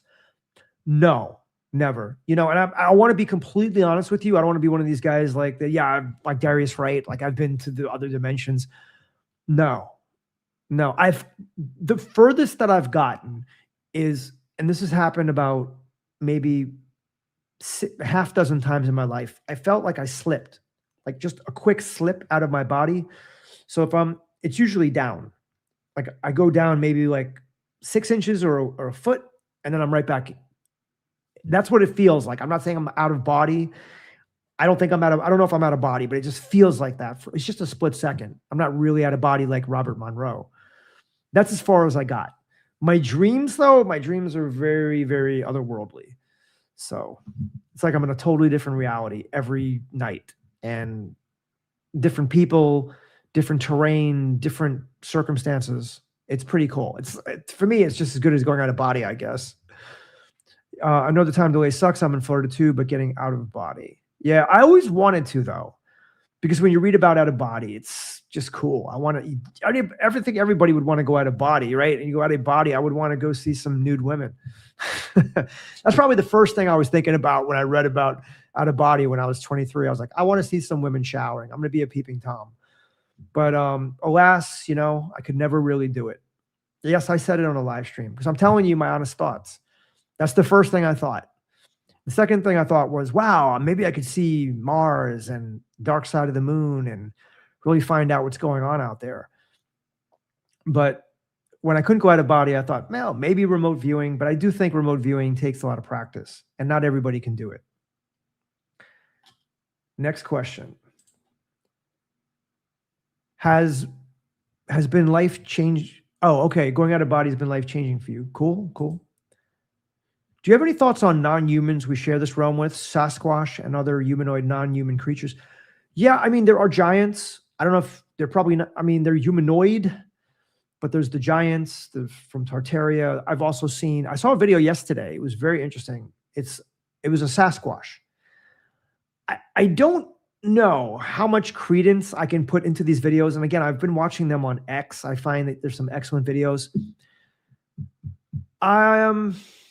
Here's the problem. With AI the way it is now, I never really know 100% if it's a real video or not. It looks real. It really does. But you could make the AI, make it look like 1960s out of focus, film grain Sasquatch. And it might even do it and make it look like that. I've seen what portals with Trump and Nordics walking out. I mean, people are making all kinds of videos. I saw a really, really funny video. I shouldn't even mention it, but people make some crazy AI videos out there. Let me just tell you that. Not AI, apparently. Okay. Yeah, like I said, I don't know. It's difficult to differentiate these days between AI and not AI. It's getting better. Is this your first live? Where's Chris Sinatra? No, I've done many live streams before. It's just I haven't done one in quite a while. And where's Chris Sinatra? Chris, he's probably at his home right now in Connecticut, or maybe he's traveling the world. I don't know. But I'm going to write to him because I want to have him back on the show. He always seemed to amaze me with all the information he would come up with, mostly involving Tartaria and the old world and Mandela effects, What are your thoughts on El Diablo Radio International Channel? Have you seen his work? No, I haven't seen. I'm going to write that down. El Diablo Radio. Let me type that down so I don't miss it.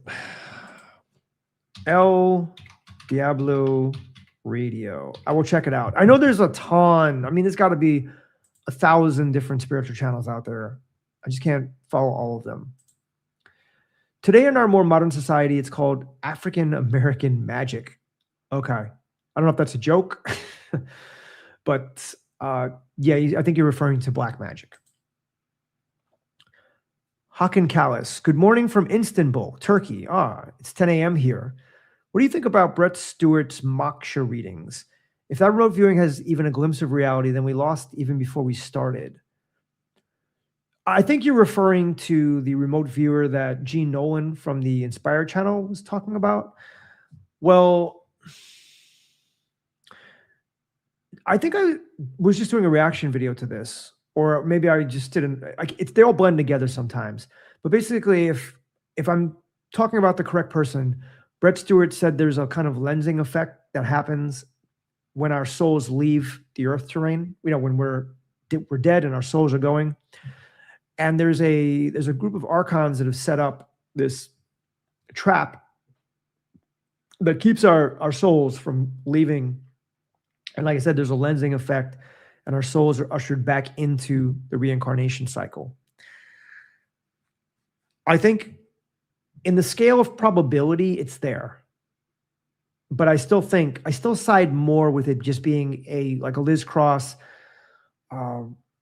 evil versus love universe, similar to the Matrix.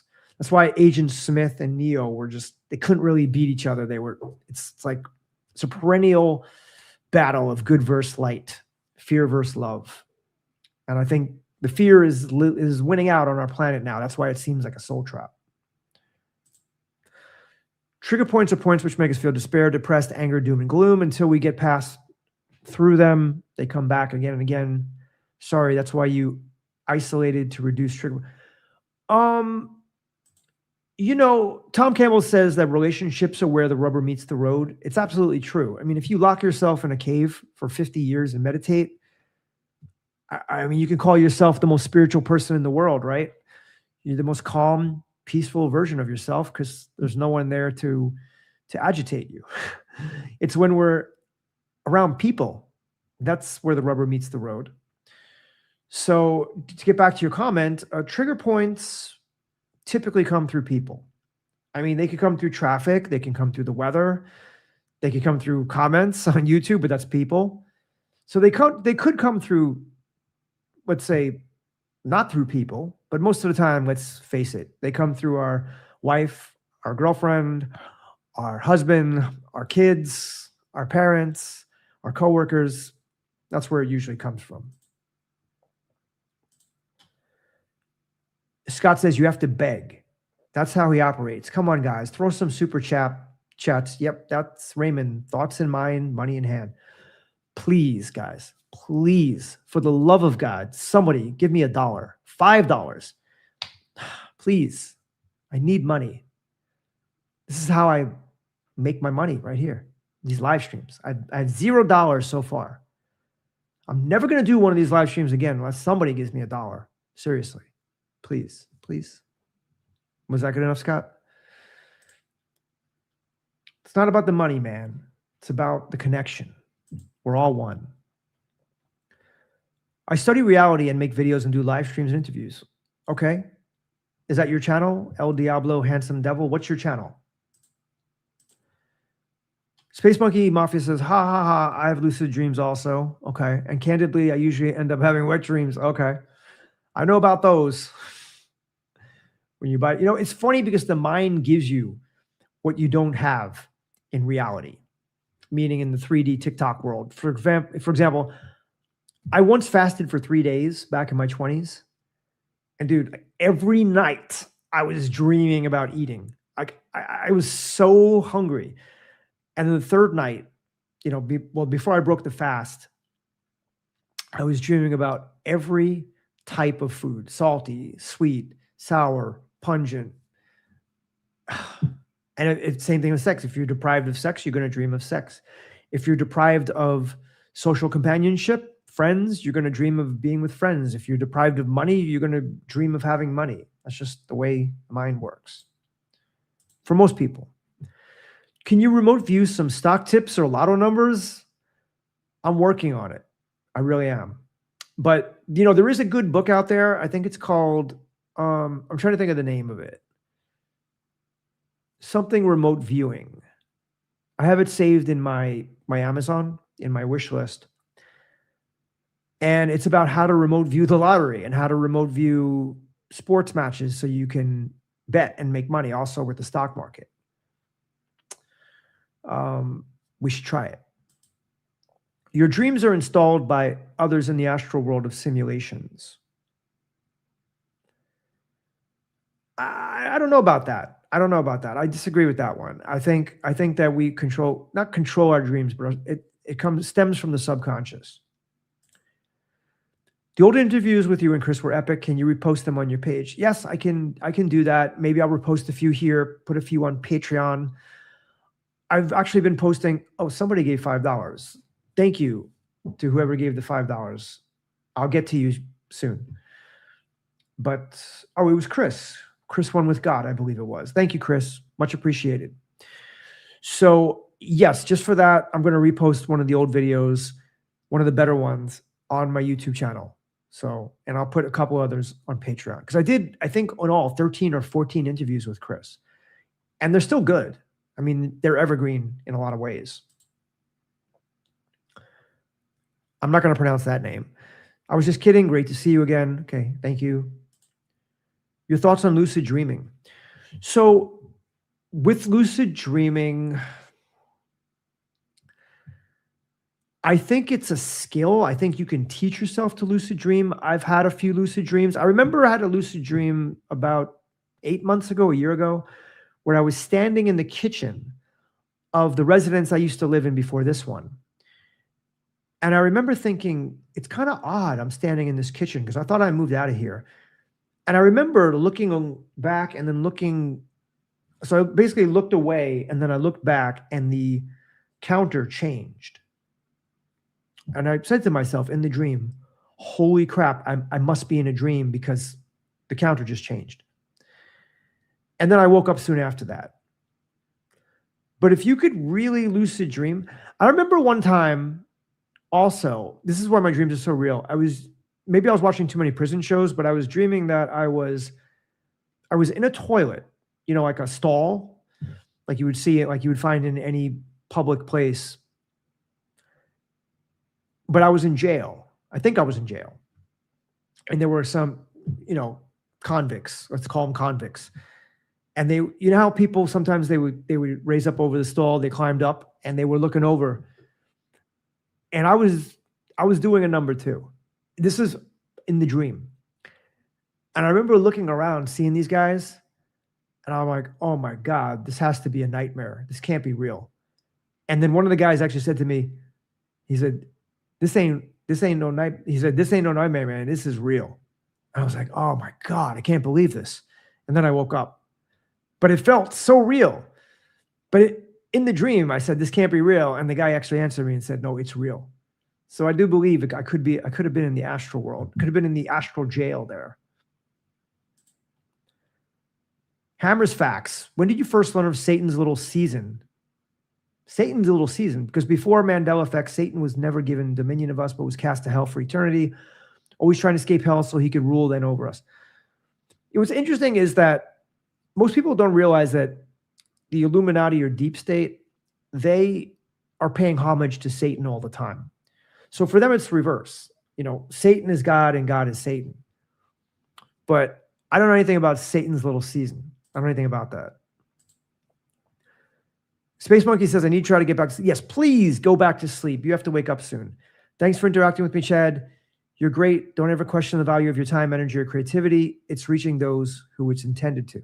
Thank you very much. Space Monkey, enjoy your sleep. Hammer's Facts says, because the oldest video I can find about Season of Satan is only 4 years ago. Yeah, I don't know. I don't know if that's a TV show or what, but I stopped watching TV shows probably in the late 80s.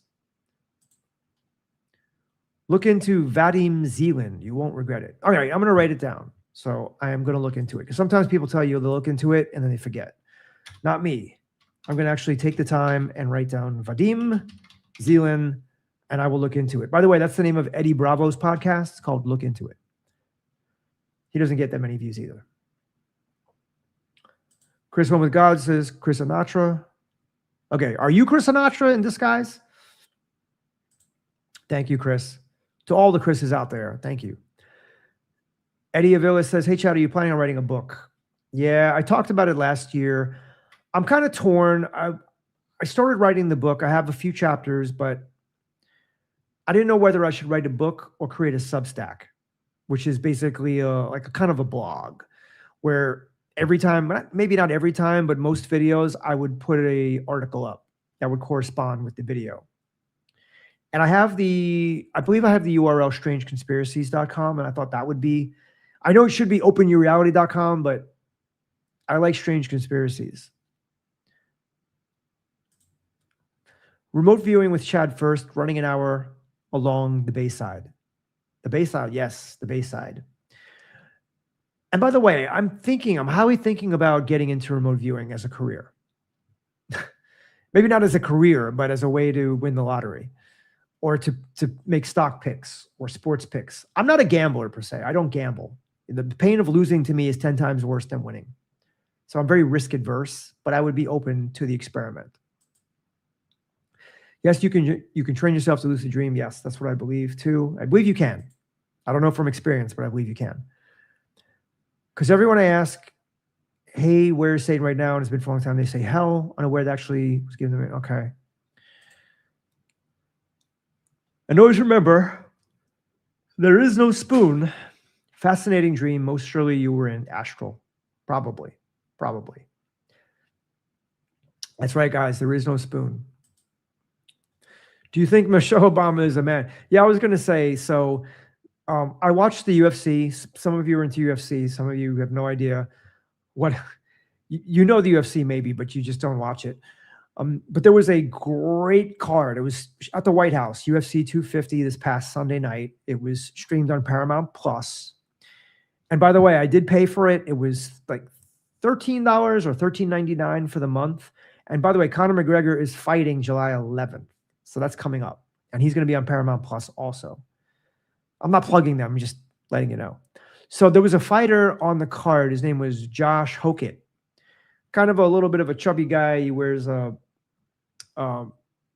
star-spangled bandana, sunglasses. He looks like one of those WWF wrestlers from the 80s. He's got a beard. Reminds me a little bit of Hacksaw Jim Duggan, if you remember him. Or Duggan.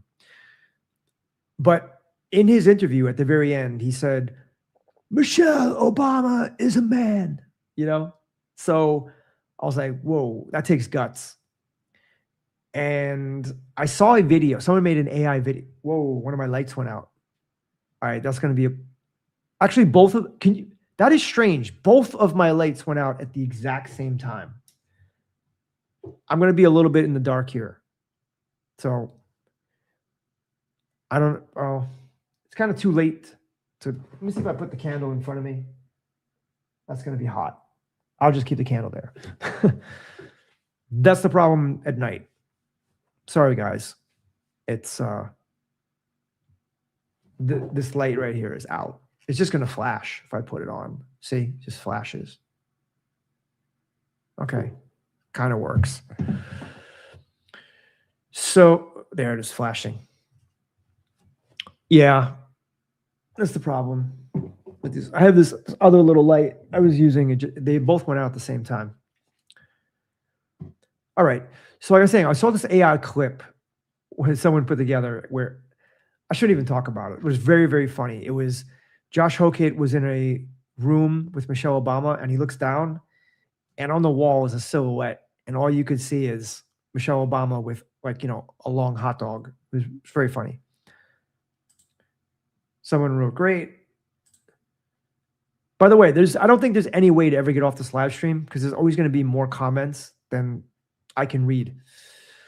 Would you rather eat 1,000 live bees or have Teletubbies TV stomach and only eat tubby custard for the rest of your life? Well, I don't know. I mean, truth be told, I went on an ice cream diet for a few months. Maybe like a couple of months.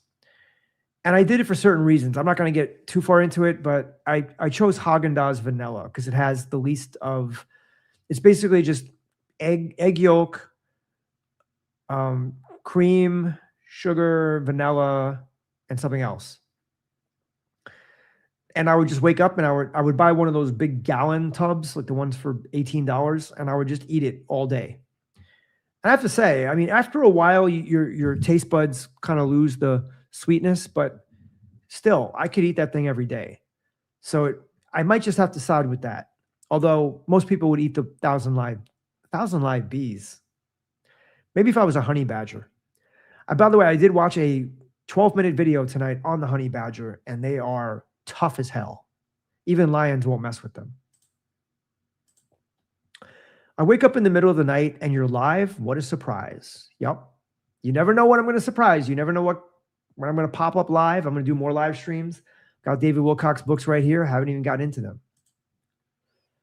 Don't waste your time selling knowledge with books and articles. It doesn't pay. Make an app. What kind of app? They're listening. Colorado is here. CIA heard you mention Michelle. LOL, power's out. Yep. Could have been the Archons also. Ice cream is so bad for you. No doubt. I don't eat ice cream. I did that some years ago just as an experiment to see if I can gain weight, to see if I could get off other foods. So I wanted to do an elimination diet, but I chose vanilla Haagen-Dazs. If I was going to do an elimination diet now, I would choose just raw meat. Yeah, seeing weird things like that. Maybe there are things about reality we don't understand. Yeah, well, you know what? We've actually come to the end of the chat. So it's almost, we're at that time right now. I'll wait for another chat. When I watch Godis, that guy Sverage, he just sits there. He'll sit there for 15 minutes and just wait for someone to give him a super chat to answer a question. I'm not saying that I'm doing that, but time to drink the coconut water. And by the way, I think live streams are really cool because I know you're not on the live stream with me and you're listening to me, but I think in some ways it's better than a video because we can interact.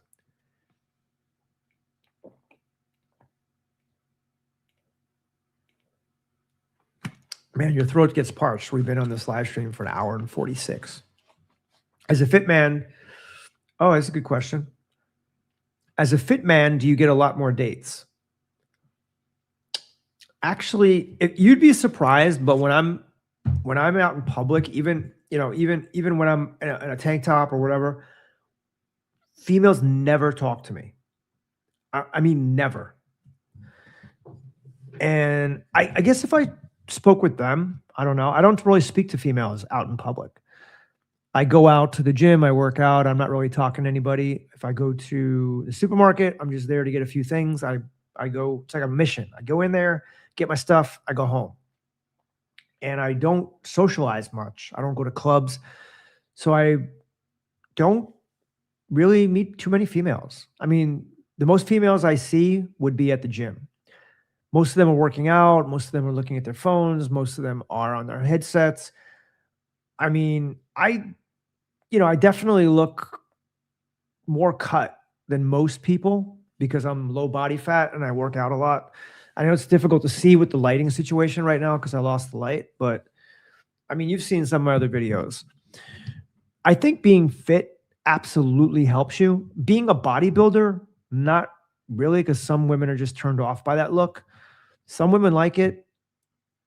But I think most people, if you ever seen Brad Pitt in Fight Club, that's the ideal. I heard that is the ideal body. About 9 to 10% body fat. Brad Pitt, maybe 6 foot, maybe 175, 180 pounds, lean, mean, muscle machine. That's what I think most women like. But yeah, I don't know. Maybe it's my age. Maybe it's just my demeanor. But yeah, I just don't do well with the women for whatever reason. Okay, we do have some other comments coming in. What's your take on Godsmack? I don't even know what Godsmack is. I'm ignorant. I don't know. I'm sorry. You can make an app that simulates a conversation with you based on your knowledge. Simulates a conversation with you based on your knowledge. I don't know what you mean by simulate. I mean, isn't that what ChatGPT is and all these other similar apps? It's a major Mandela effect in the Bible, season of Satan. Okay. And you not knowing about it or wanting to talk about it is proof that is real change, not a false memory.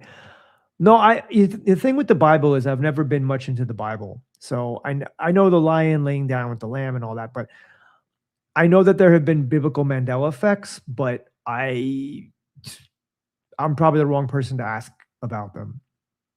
So sorry about that. Scott, thank you for the $2. I really appreciate it. Chris One with God, do you notice them flirting with you more than when you were not in shape? I've always been in shape. I was born in shape. I was doing push-ups and sit-ups in 1st and 2nd grade. I mean, I wasn't always on point. Some days you look better than other days, but in general, I've always been lower body fat. I've always been around 5'9.5". That's my height. around somewhere between 142 pounds to 165 pounds. That was most of the time. I'm about 150 something pounds. So it depends. I've dated women that were 4'11" up to 6'3". I mean, it's all I think it's just personal preference. But do women like it when you're? Yeah, I think they definitely like when you're in shape as opposed to not. I mean, my lady friend, she's not attracted to fat, out of shape guys. She likes in shape guys, and we go to the gym together. So, if you want to dig deeper into God versus Satan, read Power of Awareness by Neville Goddard. Okay, good suggestion. Thank you. If you are seen by others more healthily, you're going to get dates. If you are healthy, then you will become beautiful on its own. I see yoga guru Dheeraj can make healthy, not gym, so beautiful. So yeah, I mean, the reason that you would get more dates if you're looking good is because we're biologically programmed to seek out mates that would give our offspring the best chance of survival. And that's why we look for beauty, because beauty denotes health, and a healthy looking body denotes health. And so that's why it's attractive to us. Not for everybody, but most people. I studied Bob Proctor and Neville Goddard. It changed me in the highest ways. Cool. I know both of them. Where do you see these ChatGPT and other AI apps going in the future? Ooh, that's a great question. Huge mangoes. I have to say, you get questions of the day. I love your questions. So this is a good one. Right now they have ChatGPT 5.5 and they have different versions, the thinking version. I'm mesmerized and blown away. I mean, I could talk about all the nuances of ChatGPT, how to create custom GPTs and prompts and blah, blah, blah. But where do I see it going? I mean, I don't know how much better it can get in the next year or two.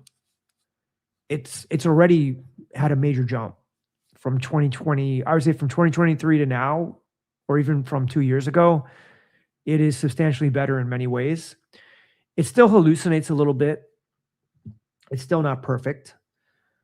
But what, 5-10 years from now? I mean, I just think technology is going to get so advanced. People are going to lose jobs. Society is going to change. AI is going to take over the world. And there won't be anything that it can't do. Once that kind of intelligence is put into robotics, it's over. It's game over. Don't fall for false yoga, that lack of knowledge and wrong steps, otherwise going to backfire, like spinal compression. Yeah, I watched this video tonight where it was about, I think it was like 10 or 12 fitness gurus that died. And one guy, I forgot his name, but they were showing this, it was just an AI video, but it showed how each of these fitness guys died, like Rich Piana and other guys. One guy actually was doing a fitness video in front of a train and he got hit by the train. He was on the tracks. I forgot his name. He died about 11 or 12 years ago. He was very popular. He looked like that Brad Pitt character I was telling you about, very in shape. He wasn't like a huge bodybuilder, but he's on the train tracks, and I think he was doing some push-ups, and he saw a train coming, and he thought the train was going to a different tracks, but actually no, it hit him. What a way to die. And then also the guy talking about spinal compression, this guy was trying to squat almost 500 pounds and he just couldn't hold it anymore. And his whole neck, it broke his neck. I don't even squat anymore. I do leg press, safer, but I do leg press and I do deadlift, as you may have seen in my videos. I don't really stretch much at all. I just go out there and I just play. I just run, I sprint, you know. As a songwriter, AI sucks when it comes to lyrics. You know, I respect that, but I also dispute that because I've found that the lyrics, maybe it's the way you're prompting or what kind of song you're making, but I found that ChatGPT is wonderful for lyrics, at least for the kind of songs that I make. Fit Wonder Eat says you should look into Jonathan Ashford NDE, which gives you some insight into why bad or evil things happen in this realm. Okay, Jonathan Ashford NDE. I'm going to write that down too. It's one of the cool things about having a channel is that so many people give you recommendations. It's probably brighter with this light. There, okay. I did mess around with AI lyrics writing, and it was extremely wordy. Well, you could tell it. You can tell it to just make less words in the lyrics. You could say, write me a song with 125 words on this, or whatever you want. I mean, the AI will do whatever you want. You just need to tell it specifically. That's where prompting comes in. And another little trick, guys, is prompt the prompt. You know, not always, but when you really want to make something special, prompt the prompt. What does that mean? You tell ChatGPT, create a prompt for me to make a song with X amount of lyrics and blah, blah, blah. And then ChatGPT will actually create the prompt that you can copy and then put back into it, and it will make a better version than just you creating the prompt.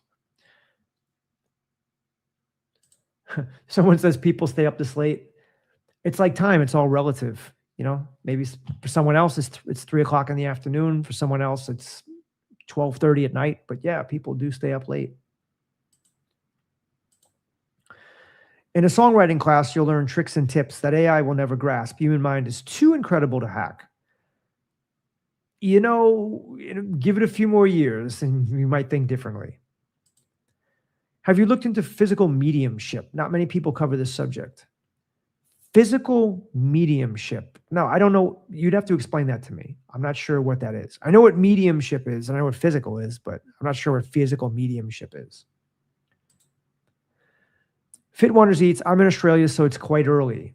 Yeah, so for you, it might be, what, something like 10, 11 in the morning? Because I remember when I was watching the Australian Open, some of the better matches started at 3:30 a.m. where it is here. And for you guys, it would be like 11, 12 in the morning. Cliff High, say couple of rough 2 years, but hopefully for future. So Cliff High is the creator of the WebBot, which is a program that he created. I think it was in either the late 90s or early 2000s, where it looked at the whole internet and it would find trends and then make predictions. But what do you mean, say, Scott, what do you mean by 2 years? What are you talking about? Are you talking about AI taking over? Don't you think of the AI apocalypse can make humanity go into a dark spiral? Nobody going to come out like Cyberpunk. If there is a creator out there or its helpers, they're going to be in this critical. An AI apocalypse is possible. Roman Yampolsky, Elon Musk, and others are predicting it. We'll see. And we're definitely going into interesting times. The singularity might be here a lot sooner than we think. Quantum Cap. I'll second the suggestion for Vadim Zealand. Reality Transurfing is an excellent resource. I've heard of Reality Transurfing. Also, false light. One can also become fake God like Project Bluebeam. So who is going to discern? I think we have to look into our own self. Okay. Any thoughts on... Sorry, some bug was on me. Any thoughts on Bruce Lee and how he was so fast and so good at Kung Fu? You still practice any Kung Fu nowadays? Well, John, that's a great question. I could sit here and talk to you for the next 2 hours about Bruce Lee. That's how much I loved him.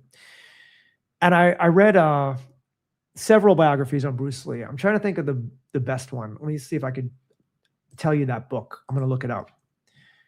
Bruce Lee, because I used to have it. When I moved down here to Florida, I put all my books in a box, and half of them were lost, more than half of them. And one of them was that book, and I'm really pissed. I need to go buy it again because it was very motivational to read that book and inspirational. But anyway, Bruce Lee biography, let's see. I know it was a red cover, and I'll tell you what it's called. I believe it's called, okay, there it is, Bruce Lee Fighting Spirit. If you want to read the best book on Bruce Lee Fighting Spirit, it's a kind of a reddish color. It has Bruce Lee on the cover like this. So to answer your question, Bruce Lee was absolutely fast. Some people say that he was not a good martial artist because he didn't really have fights similar to Chuck Norris that were in a ring, but I believe that Bruce Lee could have kicked most people's ass that was around his weight. Because let's face it, he was about 5'7", he was about 130, 135 pounds. He was probably 8% body fat, maybe less. But you can just tell from his on-camera actions and from the stories that he was the real deal. I think he was. Do I practice Kung Fu nowadays? No. So when I studied Kung Fu, I thought it was beautiful, and I used to watch Jackie Chan and, of course, all the Kung Fu movies that would come on Saturday morning or Saturday afternoon. Remember that? The cartoons, I think, were Saturday morning, and the Kung Fu movies were Saturday afternoon. And I practiced Kung Fu for a little bit. It's a beautiful art. It's like Tai Chi. It's a beautiful art, but you're probably not going to use it in a street fight. In a street fight, you're just going to use boxing and maybe a little bit of Muay Thai with some Brazilian Jiu-Jitsu and wrestling if you need to. But basically, I don't get into street fights. I don't worry about it. But if I see a heavy bag, I definitely punch and kick it. But there's not too many around. I used to have one back in the day. Did you ever live on the West Coast? Donald Trump is a time traveler. No. I know this is going to surprise people, but I've never been to the West Coast before. Would love to go. I've wanted to go to California my whole life, and I plan to go someday. I've been to Alaska at the airport. That's the West Coast, the far West Coast, but I don't think it counts. Airports don't count, right? And is Donald Trump a time traveler? Very possibly. Okay, I agree, but when it comes to real live drummers, AI is still ways behind. I work with some A-list drummers from the early 2000s. I was going to say, you time traveler too? Okay, no, I get that. I definitely get it. There's great everything out on YouTube. I mean, it is impressive. I've seen some awesome drummers. You do great work and you're always on point. Thank you. Thank you. Is that a tabby cat? That's a fat tabby cat. Huge Mangoes, do you think life updates, like when you go shopping, no one's there, then all of a sudden heaps of people? Or do you think life updates, like when you go I talk about that with my lady friend, that every time we go somewhere, like if we're working out, somebody comes next to us, or if we're shopping and we're looking at something, somebody comes right next to us. It always seems that way. Or when we're trying to shoot a video, somebody comes right next to us. I don't know. I think it's the simulation messing with you, right? Scott says more of new economic system and major counting of leaders and organizations and government types by public. Okay, I'm not sure how that refers to the last question or last comment because I forgot.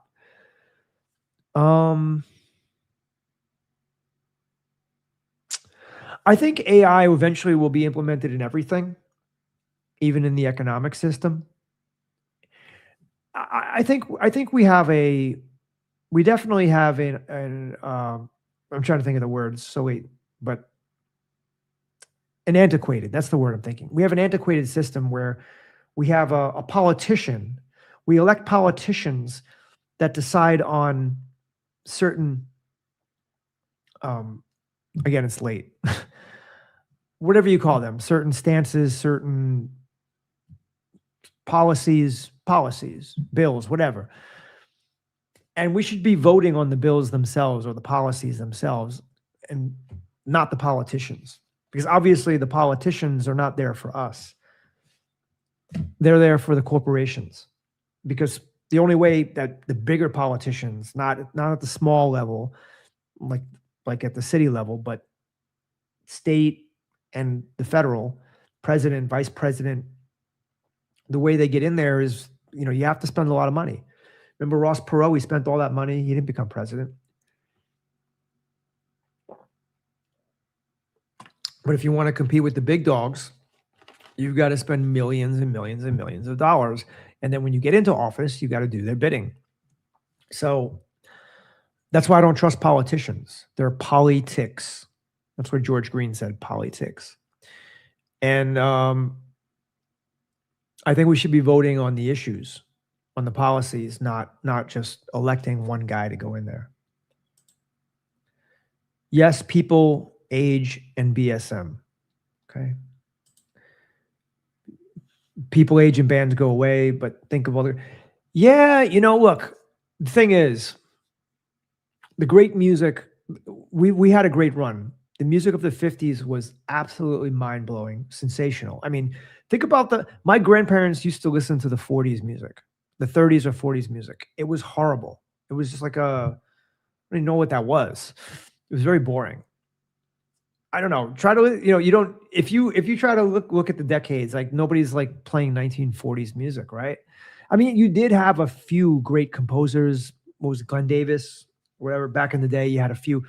But generally, the 50s, oh my God, that's when the breakthrough happened. Then the 60s was great music. 70s was fantastic. 80s was my decade. 90s was pretty good too. And then we get to the 2000s, early 2000s. Okay, the music starts to change. It's not really as good. And then it's just all gone to crap. So I don't think we're going to have any great, decades of music like we used to. I think from the 50s to the early 2000s, that's it. That's all we get. And when people are, from 100 years from now, people are still going to be playing the music from the 50s to the early 2000s. Who are some metaphysical influencers that you totally do not trust and why? Wow. I don't want to throw any people under the bus here. You know what? It's a tough one. It's a tough one to say I don't trust, because I don't really put my trust in any metaphysical influencers. I listen to them. I listen to them with a healthy dose of skepticism. What did Tom Campbell say? He said, be a open-minded skeptic. So I just listen. I listen. It's like a meditation to me. I listen. It's like, how they say, like, look at the clouds in the sky, watch them pass. Don't focus on them too heavily. Just let them pass and just watch them. And so that's what I do. I watch these metaphysical influencers. I listen to what they say. Some of it resonates with me. Some of it doesn't. But at no point do I just think, oh, I can't trust that guy. That guy's evil.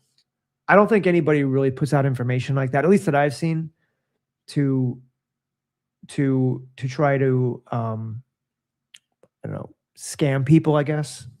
I don't know. Maybe some people do, but not the people that I watch. Have you tried Qigong? I found it actually works. Yes.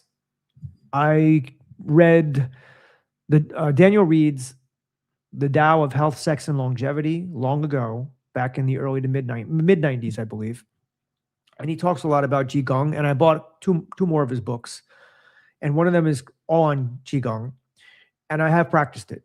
And I mainly do it when I do my deep breathing. So I do one of those things where I'm breathing, and it's hard to do. I'm at a desk here, but you move your hands in the Qigong way. So yeah, Qigong is cool. Yes, people age and bands go away, but think of all the great music from the 70s on before AI. For sure, for sure.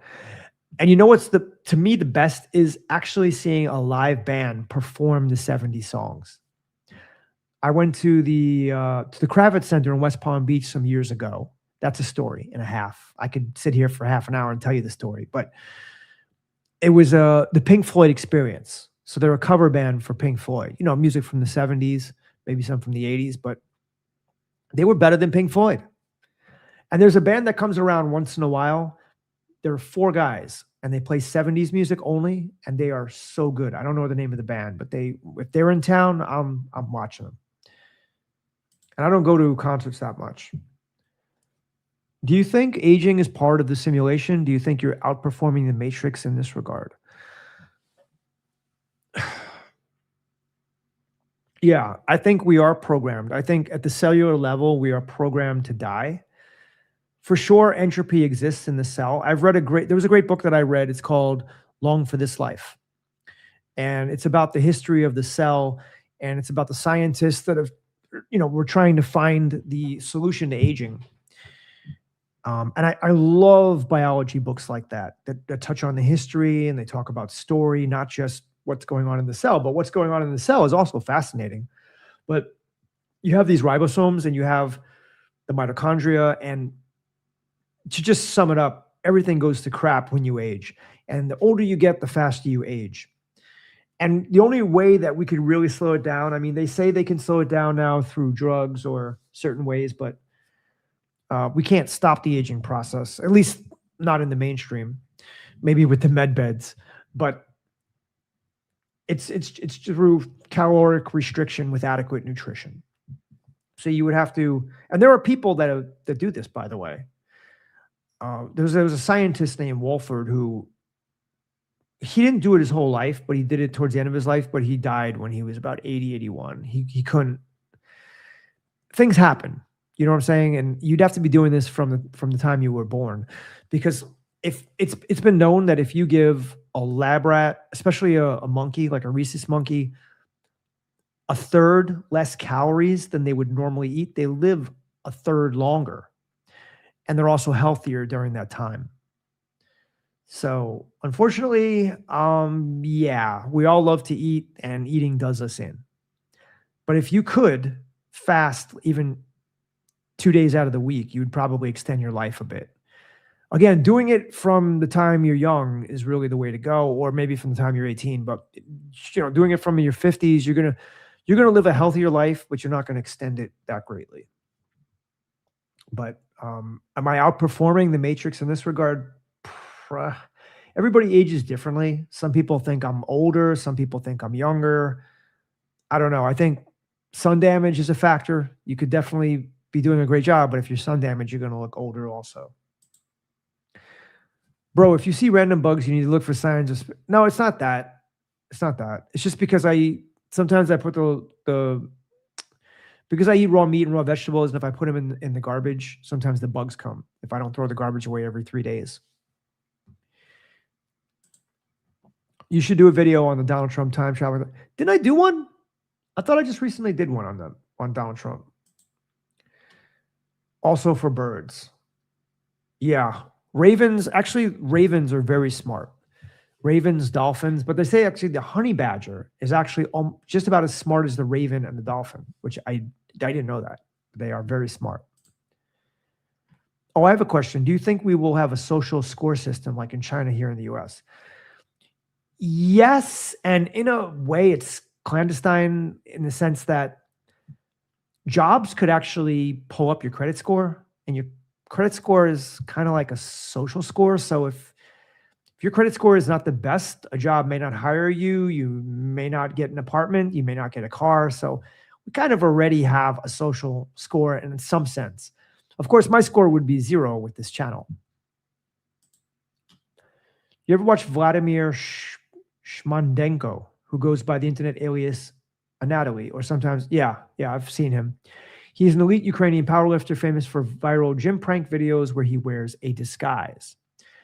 I've seen 100 of his videos. I think they're awesome. He carries around a mop, and he looks like the mop is about 2 pounds. And he'll hand the mop to a giant bodybuilder, and the bodybuilder's like, whoa, because I think the mop weighs what, like 50 or 60 pounds, and he'll just pick up 300 pounds. He'll deadlift 300 pounds with one arm and just move it over here.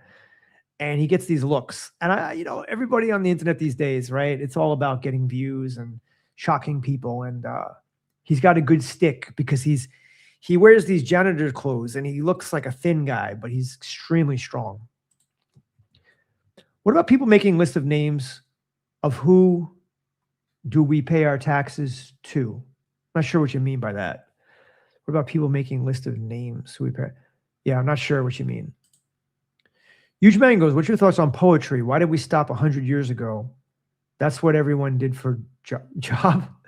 I don't think everyone was a poet 100 years ago. I think a small percentage of the population were probably poets and writers. But why did we stop? No, there were poets even 50 years ago, 70 years ago. There were famous poets, Robert Frost and a whole bunch of them. I just think the human language is... people are not taking it as seriously, because of texting, social media. As a matter of fact, today's kids a lot of them can't even read well, and most of them can't even write. I mean, I've seen high schoolers write like first graders. They don't even, they make the most basic mistakes you shouldn't even be making in second or third grade. But as far as the poetry is concerned, I wrote poetry. Maybe one day I should read my poems to you. I studied poetry in college. I still remember a poem that I read in college. I'll say it to you. It's a real poem. You can look it up on the internet. Dear Wolfgang, the asshole of the devil smells like fried chicken. That was by Andrei Codrescu. So anything could be poetry. ChatGPT can write some damn good poetry as well. And I one time had asked ChatGPT to come up with beautiful poetic terms, and it did. And they were so otherworldly that I wrote them down. And if I got my book and read them to you, you'd understand. But they were beautiful, beautiful, beautiful terms, mostly metaphors. But yeah, no, people still write poetry. Isn't that what rap kind of evolved out of poetry? Question: do you think we in scripted life, if God is omniscient, why punishment and reward after life if fate and destiny written down? So I think what you're trying to say is, do you think that life is deterministic, meaning life is scripted? And if God is omniscient, why would he punish or reward us after life if life is deterministic? I don't think, well, I answered this question earlier, so I won't get too far into it. I think it's both. I think we have free will choice, and in some other ways, on a grand cosmic scale, it's deterministic. But I think if we are judged on our free will choices in this life, it's mostly by us, by ourselves. We're our own worst critics, and we're the judge and jury, according to many of the stories that you read about, like for example, in Robert on, it's getting so late. The soul, what do you call it? Journey of Souls, right? By Robert. See how late it is? I can't even remember his name. What's his name? But basically, he was a guy that studied NDEs, and he was a past life regression therapist, and he regressed thousands of people back to their between life state. I can't remember his name now, but basically most of them said that they were their own judge and jury when it came to that. What was the Bruce Lee book called? The Bruce Lee book was called Bruce Lee Fighting Spirit. Journey of Souls is by, Dr. Michael Newton. I always call him Robert. Bruce Lee Fighting Spirit. How much of aging is just a shared belief system? I do think belief plays a lot, because there's a placebo effect, a nocebo effect. And I do believe that if you think yourself young and you truly believe that you're not aging, then you'll age slower. But it's definitely programmed.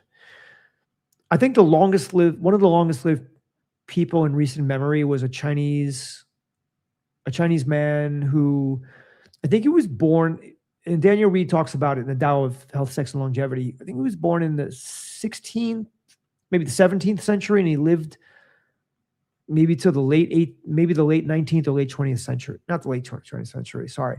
Early 20th century. He lived about 250 years. I think 256 years. I don't think it's possible these days because there's so much poison in the environment. But obviously we have a lot of centenarians, so people are living longer. And that's mostly because of the medical system. But there's also a quality of life. It's not just about duration. And on a spiritual level, it's not only duration, although the Taoists value duration because it gives them more time to develop the diamond body, which is enlightenment. But it's really the quality of your consciousness, how much you evolved coming into this lifetime, and then how much you evolved by the time you leave it. The Occidental Observer, some Jews involved in the Great COVID Reset by Carl. Okay. Thunder Wizard, Energy Work Guy on YouTube. Okay. Pink Floyd is one band I never saw live, but I saw the last show of The Wall, 50th anniversary. Cool. Yeah, Pink Floyd, it's great. Great music. Shine On You Crazy Diamond, one of my favorite songs. Probably a lot of it. Quantum Cap, as I am 75 and feel around 21. Wow, that's good. Can still do most everything I could do back then except outrun the cops on foot. I don't know. Some of these cops don't run that fast. I bet I could outrun most of them. I've been trying to get a hold of someone with a YouTube channel because I found the ultimate truth about reality and biggest cover-up of modern history. Okay, well, you can email me if you want. It's openyourreality@gmail.com. I usually have banners. Let me see if I could create a banner so I could write it out. openyourreality@gmail.com. Add banner. Okay, show. There it is. openyourreality@gmail. So just email me and I'll take a look at it, because I want to give everybody a shot. Okay, back to the comments. Now I lost my place. All right, here we are. All right, that one. Nobody else knows what I know. Once the truth is out, the world changes for good. 60 kilos, I think, on the mop.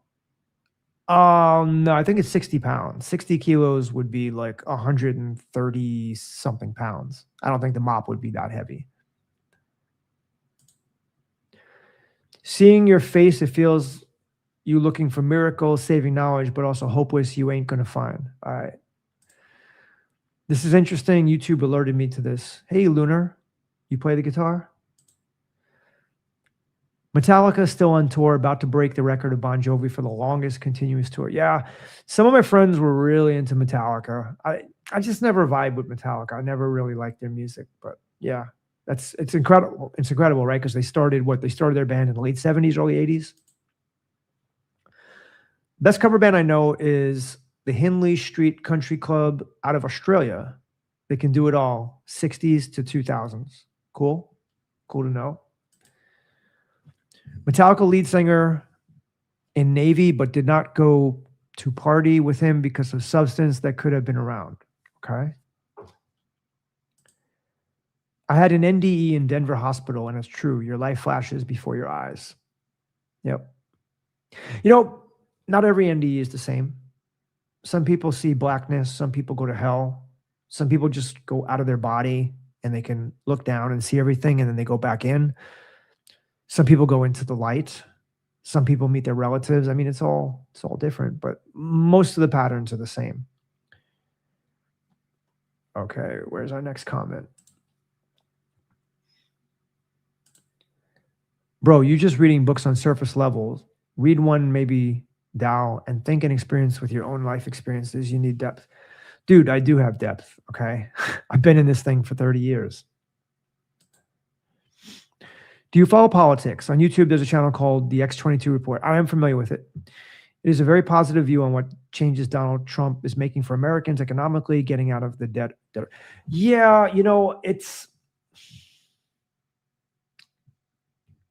I was listening to Carrie Cassidy today. She was talking with Rob from the Typical Skeptic podcast, and she was saying that people don't understand what Donald Trump is trying to do for us. Of course, he's trying to drain the swamp. He's on our side.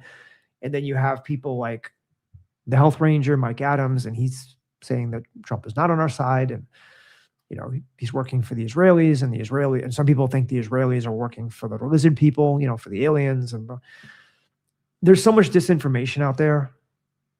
I don't know. I still don't know, because I hear both sides and I want to know, but both sides make a very good argument. I wouldn't be surprised, though. I wouldn't be surprised if Donald Trump is with the white hats and he's trying to drain the swamp. And I wouldn't be surprised if he's working for the reptilians either. Banking systems, yeah. My voice is going lower and lower. You can only be present in the moment while being fully sober. I completely agree. I was only drunk twice in my life. And the last time I got drunk, I was 18. And the only reason I drank was because I was going on a date and I hadn't been on a date for a long time. It was really, I haven't been on that many dates when I was 18, and my friend said, drink some punch and vodka and it'll loosen you up. And I drank too much because I didn't have any experience with drinking and I was completely drunk.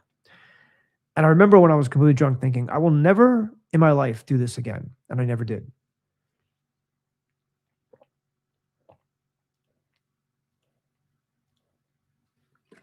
Dude, talking for 2 hours and 25 minutes straight after doing all these videos today and screaming on the tennis court is crazy. The Eagles have been on a farewell tour for over a decade. Yeah. Hotel California, baby. It's one of the best songs of all time. Yep. She plays the guitar. Bass too, and drums. Nice. Some people are just musically inclined. I think some of that comes from a past life. Did I show you that video of the kid? Remember I was talking about past lives about a week ago or 2 weeks ago? And there was this little, I think kid was like 1 and he's playing, maybe he's 2. He's playing the piano. Also Elton John, he just sat down. If you've seen the movie Rocket Man, he just sat down at his piano. He had a piano in his home when he was 6 years old and he could just play it. +1 for drummers, okay? I can read music, by the way. I took music lessons when I was around 20 years old. There was an African-American lady that lived not far from me, and she was advertising. So she was a longtime music teacher. She was about 80 years old. She had like no wrinkles either. It's amazing. But she had a piano at her house. It was $20 an hour. This was around 1993. And she taught me to read music and play the piano. So I still have my keyboard in the other room. Still have it from 1993. It still works. Slippery When Wet tour lasted some 120 plus countries for Bon Jovi for like 36 months. I don't remember all the details. I was at shows in Chicago and New York City. You know, yeah, Bon Jovi, it's really incredible what some of these 80s singers have done. I guess those times will never be back. There'll never be a period where people are putting out 80s music. So we just got to celebrate all the great 80s bands and singers that are still around. And there was a clip that I showed of Bon Jovi saving a woman from jumping off a bridge. If some of you guys watch all my videos, this was probably a year ago, but you can look it up too. Bon Jovi was on a bridge. There's a woman who was threatening to jump, and he walked over to her, saved her life, and he hugged her. So he's a good guy. Vodka causes missing time. Yeah, I wouldn't know anymore, though. I don't do vodka. Choose a different spirit. Nah, I choose coconut water. You know, I don't like alcohol. So I was teaching piano in previous life. I wouldn't, maybe not teaching piano, but you could have been playing piano, or maybe the harpsichord if you were living in the, 18th century. You got super drunk, but did you get the cookies? So it was a double date. It was my first time meeting her. She was a really nice girl. I found her attractive, but I was just done, man. I was just so hammered. Imagine someone who doesn't drinking way too much. That's how bad it was. And interestingly, she wanted to see me again. And we saw each other, I think, once or twice more, but no, I didn't. When I was drunk, I couldn't do anything. Cool. I play keyboard too. Nice. Yeah, I think, what kind of keyboard do I have? Is it Yamaha? I think it's a Yamaha. It might have 64 keys. Was that 8 octaves? But piano, there's nothing like the piano. I can't have the piano here because, first off, I mean, you could, yeah, maybe you might be able to buy a $500 stand-up piano, but playing it, it's the walls are not the thickest here. This is a pretty thick wall right there. What is your take on cannabis? I stopped about 2 weeks ago. So when I was growing up, some of my friends did cannabis. And they would light up. And when they lit up, that was my cue to walk out. I don't like the smell. I don't like the feeling. I never tried it before. When I mean the feeling, I mean the contact high. So I'm just not a fan. I'm not a fan of smoking. I'm a health nut. So if you ask me about drugs, cannabis, all that stuff, maybe a guided DMT trip that you do one time would be okay. I don't think it would affect your health unless you had a really bad trip, but I'm just not a cannabis guy.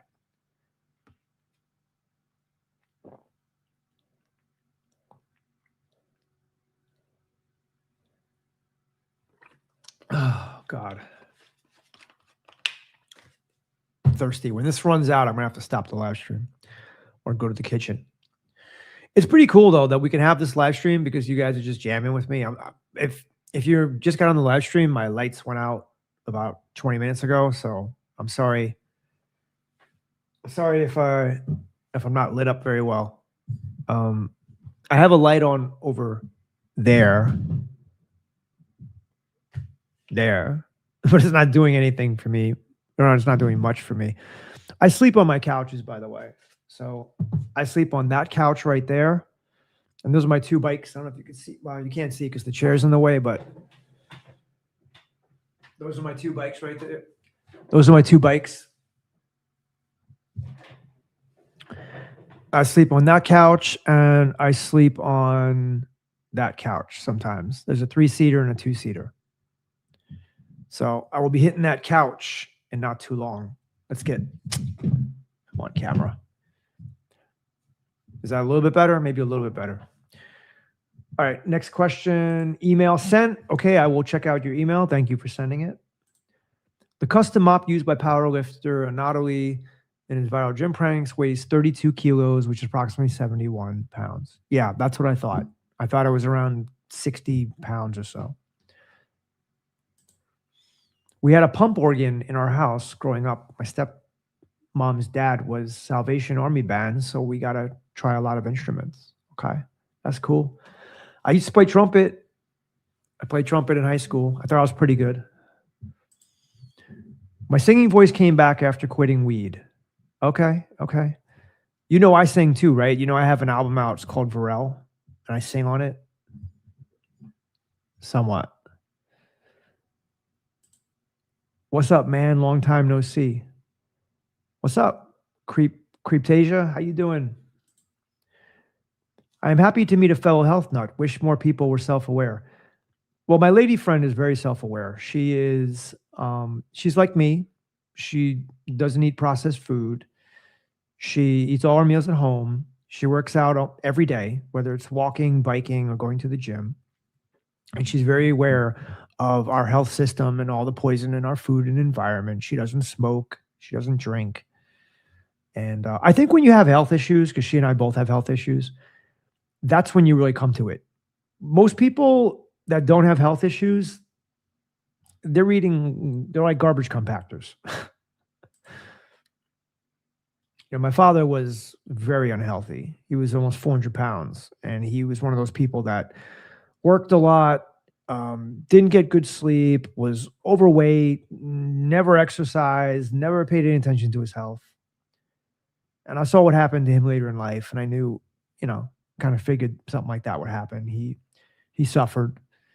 And, look, for me, the way I judge health is how much can I deadlift?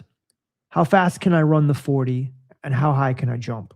And what's my VO2 max and my body fat percentage? Those are the real criteria I look at. What's your health issue? Oh, hey, how you doing? It's good when you see a face. You can put a face to a name. So it's autoimmune, and it's rheumatoid arthritis and psoriasis. So psoriatic arthritis, if you want to call it that. My dad is almost 80 and he hikes 2 miles daily. Yeah, I mean, the thing is with the body, my mom is 80 also, and she works out in the gym with me. Now, we don't work out together, but she's there sometimes. And it's pretty cool because she's there, my lady friend's there, and they have other female friends.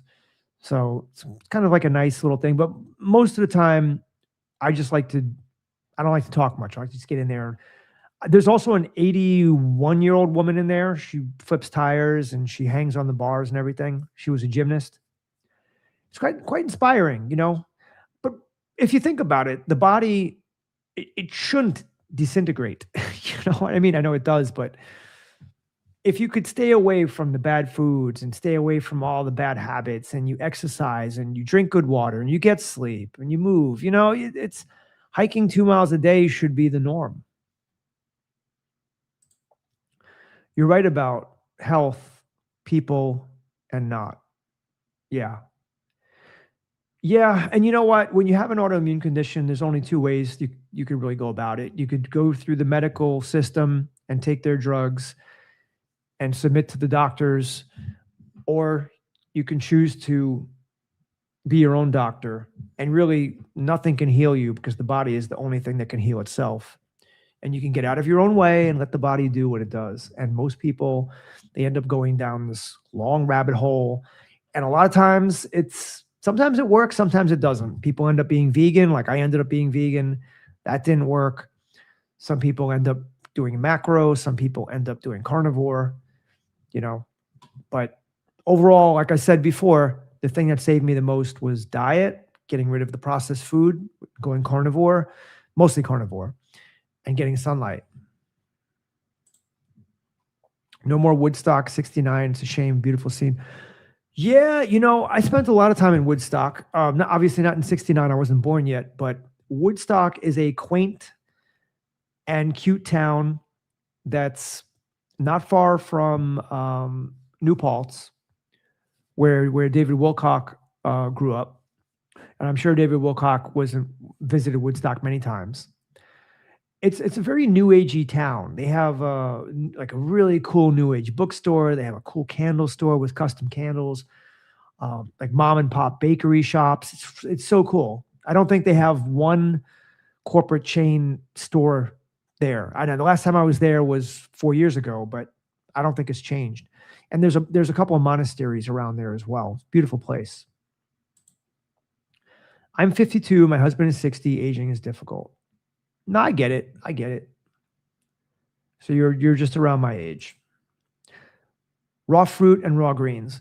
Yeah, you know, I could sit here and talk about health forever, but I basically did the whole raw fruitarian, you know, vegan greens thing. I had the Vitamix blender, and I would go to Whole Foods and buy, you know, batches of kale and spinach, and I would juice them. I had a Breville juicer, and I would do all that stuff. There's a guy named Life Regenerator on YouTube. He always has his shirt off. He's been on YouTube for a long time, but he's always talking about green juices and all that stuff. The thing about it for me was what stopped me. I was raw vegan for a long time, but why I stopped is because the sugar from the diet was rotting my teeth and it was causing me a lot of arthritis pain, and I had to change it up. So I went to carnivore. I mean, I could have a little bit of sugar now from like coconut water. I dilute this with water, by the way, and this doesn't have a lot of sugar. It's 7 grams per cup. So this will be like half. So it's like 14 grams, but it's also water. So it's like this much coconut water and this much water. And you notice I've been sipping this over, it's not even a whole thing, but I've been sipping this over the last 3 hours. So it's not like you're drinking a Monster or a Coke all at once and you're getting that insulin spike. It's little by little. I have to drink because my throat is parched. But look, I don't think you can go wrong with raw fruits and raw greens if your system can handle it. But I really do believe that we need meat and we need animal foods. Because if I threw you into a forest, would you want to have a piece of kale or would you want to have some deer meat? I mean, what's going to make you survive? Vegan ruined my life and I still have to pay for it. Killed me. I get it. I get it. Have you ever seen Godis or Sverige? He has a whole channel based on this. And in some of his videos, he did a whole series called The Epitome of Malnourishment. And it shows a lot of the modern day vegans, or at least in the last 10, 15 years. And it shows all their symptoms and them and all the craziness that they do. And look, I'm not against the vegans. I think what they're doing is noble. They're just a little bit misinformed, because when I was a vegan, I was about 142 pounds. A lot of the women that I was going with, they used to say, well, a lot of women would say, I don't want to go with you because you're too thin. They would say things like, I'll crush you. I'm like, what do you mean? I'm so strong. And I was one of those guys that flexed and like, had this tiny little bicep. And I'm like, I could do a push-up. And when I started going carnivore, I gained weight, and not that much weight, but more weight.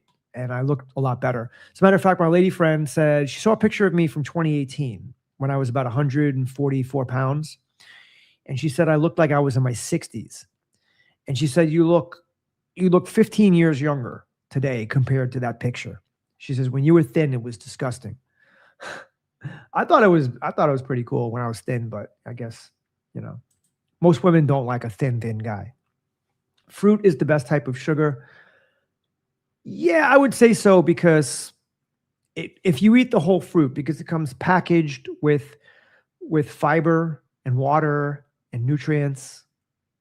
But today's fruit is hybridized also. So you got to be careful what kind of fruit you're eating. I became vegan in 2019. I feel 20 years younger and much lighter. Yeah, a lot of times it's just giving up the processed food. That's really what does it. Have you ever done semen retention? Yeah. So I currently practice. So I've gone months, and the thing with it is, like I used to box, and like Mickey told Rocky, hey, women weaken legs, right? So, and also I learned about it with the Taoists. So this is very interesting because I talked about this twice already, but Daniel Reed's book, The Tao of Health, Sex, and Longevity, at least for men. I wish I had a little bit more light here. Let's see. I have another light I could get, and I'd have to step away from the camera. I probably need like a 2-minute intermission at one point, but Daniel Reed said when you're young, when you're in your 20s, you can ejaculate every day. When you get to be in your 30s, you should do it every other day. When you're in your 40s, 2 to 3 times a week max. When you're in your 50s, once or twice. 60s is like once every couple of weeks, and 70s like once a month, if that. So the older you get, the less you should ejaculate, because it's your life force. So yeah, I know about semen retention. We live in California, a few miles from Bohemian Grove. Oh, wow, how interesting. Have you snuck over there for a few of their outings? Remember Alex Jones made that video back in the day when he snuck into Bohemian Grove? There are split views on semen retention. Yeah, I mean, I don't know what the science is on it. I'd like to seriously see the science. Yep, I tried going vegan too, had to start eating meat again. Yeah. When I was vegan, I could go without meat. I was doing tofu, beans, hummus. Yeah, I didn't really miss meat. But once I started eating meat, now I have to have meat every meal. I can't just have a vegan meal. Every single meal has to be at least a half pound of raw meat in there. Stephen Cronin. Welcome to the channel, Stephen. Good to see you. Hey, Chad, love your channel. At the end of your last video, you were doing dips by the beach. Pretty impressive reps. I think I counted 11 before the video ended. How many can you do in one go? So the other day, I was in the gym, and there was a guy I know. He was standing by the bars over there. And I said, I'm going to go for 30. And I did 30 in a row. And it wasn't that difficult. I think I could have easily gotten another 5 out. And if I had to press myself, maybe I could have got to 37, 38. Maybe 40 if I train, because I wear a 40-pound weighted vest and I can do 12. It's not too much of it gets hard with a 25-pound vest. No problem. 40-pound vest really stresses me, but you take that 40-pound vest off, you're just like flying. So yeah, I would say definitely 30, possibly 35 to 40. But on the beach that day, I did 20. I had to just turn the camera off or cut that clip off because you only get 20 seconds in the end screen. Hey, y'all. Hey, Jeffrey Bailey. Good to see you. We go back and forth from negative to positive cycles. This is a negative cycle. We need the meat to ground us. That's why the Bible says to eat animals and chew the cud. We go into positive cycles. when we go into the positive cycle. Okay. I don't know. You know what? It's weird because every single animal on the planet eats a species specific diet. It doesn't have to think about what it needs to eat. It just eats and it's healthy.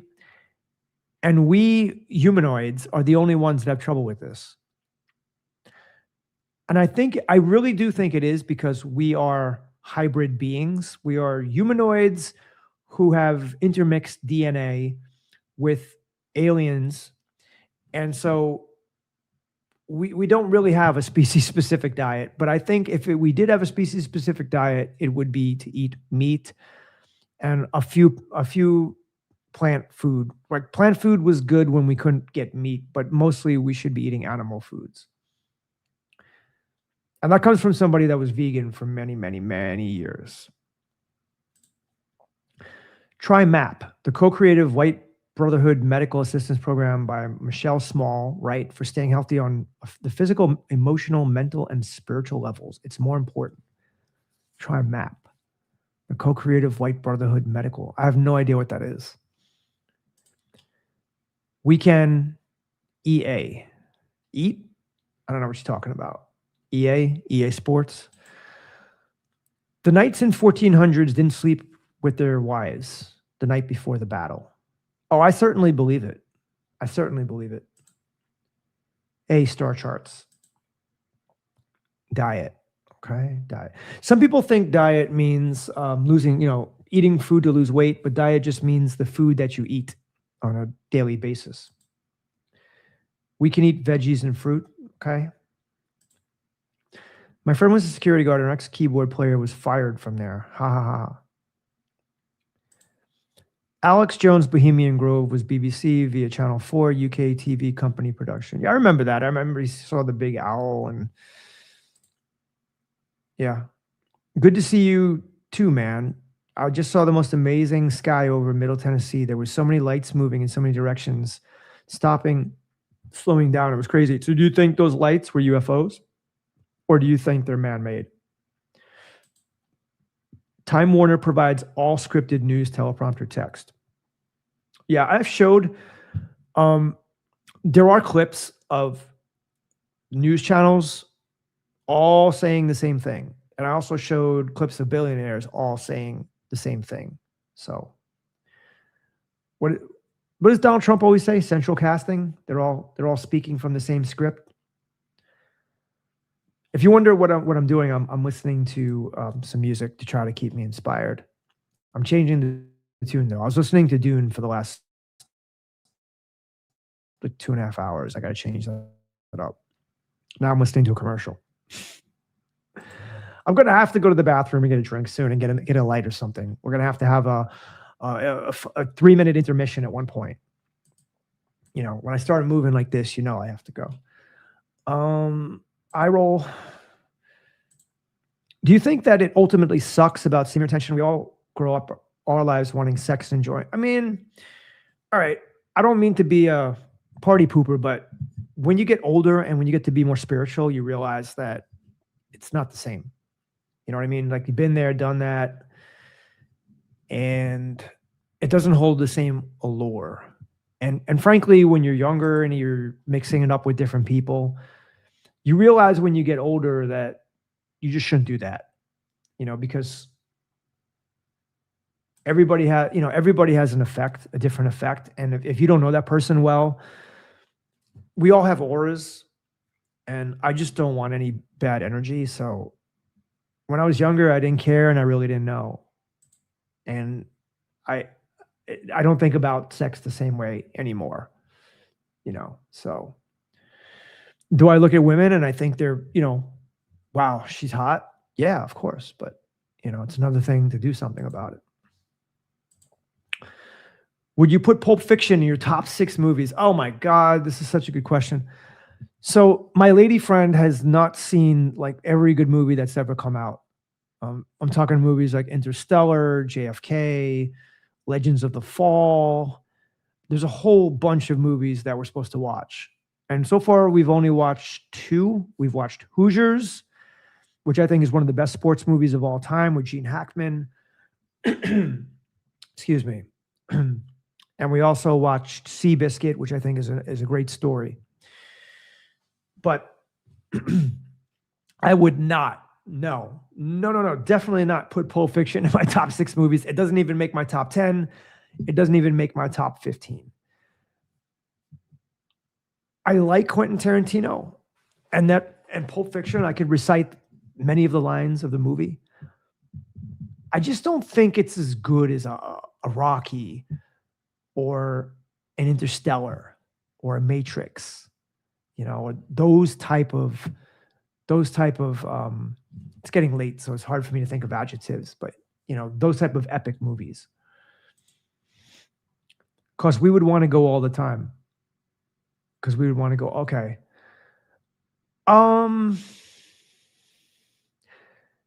Like I said, you know, when you get older and you just realize, you know, it changes you. You know, it just age changes you. Not just, yes, you do slow down in terms of what you want, right? But at the same time, you also realize that there's other ways to put your energy. I mean, the Taoists, right? They believed in semen retention, and they believed directing your energy into a more positive way, which is usually meditation.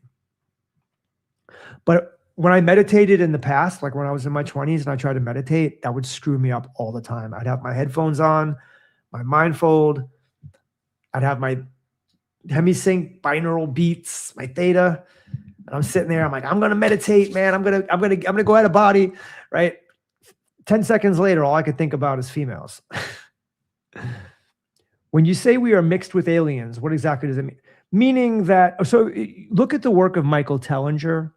So what he's saying is that aliens came to this planet thousands of years ago, and they tampered with the DNA of humanoids. I call them humanoids because we don't know. They might have been Cro-Magnon man, Neanderthal man. And so we are kind of a crossbred species, and that's one of the reasons why we don't know exactly what we're supposed to eat. So just look up Michael Tellinger. The book that you want to read, well, it's a long book. I wouldn't say just read it, but Slave Species of God talks about it. We're not sure. I know it wasn't Starlink. Yeah, I did see, not Starlink. Did I see Starlink? I saw some type of SpaceX rocket a few months back, and I had a witness. Otherwise, nobody would ever believe it, but it went on for an hour. Wow, that's a long time. I have been seeing a lot of UFO videos on X and TikTok. Once in a lifetime craziness. Some were bright, some were less bright. They were moving northwest and they were moving southwest. Sometimes they would stop. It was crazy. Yeah, when I went up to Bear Mountain, some of you know where it is. It's a little bit north. It's about 30, 40 miles north of New York City, in New York State. And I went to the park. I went to the Bear Mountain. It was just a parking lot with my ex-girlfriend back in the day. This was around 1997 or 98. I think 98. And I remember I had never seen the sky as black as it was that night. Now the stars were bright as anything. To this day, I've never seen anything like it. And if you go upstate New York, you know, if you're away from the lights, the sky is going to be brighter. But I remember driving up there and seeing that blackness, and the stars were as bright as saucers. And we lay down on the parking lot, and we saw satellites moving through. I saw what looked like UFO. I saw flashing lights. It was an amazing light show. To this day, I still remember that. Nice. Thanks. Okay. Good advice. Do you feel life is what you once thought it was, or has it changed over? It's definitely changed over time. I've watched a video recently where someone said that scientifically, I don't know if this is true, but scientifically, when you get older, once you get in your 40s, 50s, 60s, life actually feels like it goes faster. And when you're in your teens and 20s, it feels like it goes much slower. Life does seem like a blur these days, especially that I'm not working, because it's just one day goes into the next, to the next, to the next. You know, when you're working, you're living for the weekends, you're waiting for your days off, your holidays, you know, you're dreading going in. But when you're not working, I mean, I am working. I mean, these live streams, I'm making good money here. I think I'm up to $7, but you know, the days just pass. But I would say life to me in my 20s was awesome. I dated different women. I did a lot of things. I played a lot of tennis. I had a friend who was the best friend in the world in terms of like, this guy was the funniest. I mean, we just had a great time together. We'd play chess, we'd play tennis, go on double dates, and I don't know. Friendship was different in my 20s. There was a lot more camaraderie. Just everything was fresh and new and interesting. I traveled to Europe. I did a lot of things. I went to Asia. I don't know. Life right now doesn't feel as good. And I'm being honest about that. It doesn't mean that I can't. I can still do those things, but it just feels just in some ways life is better because I've got my diet honed in, my exercise. I have, my own place and everything like that. But I don't know. Just I think I would trade it all in to be 25 again.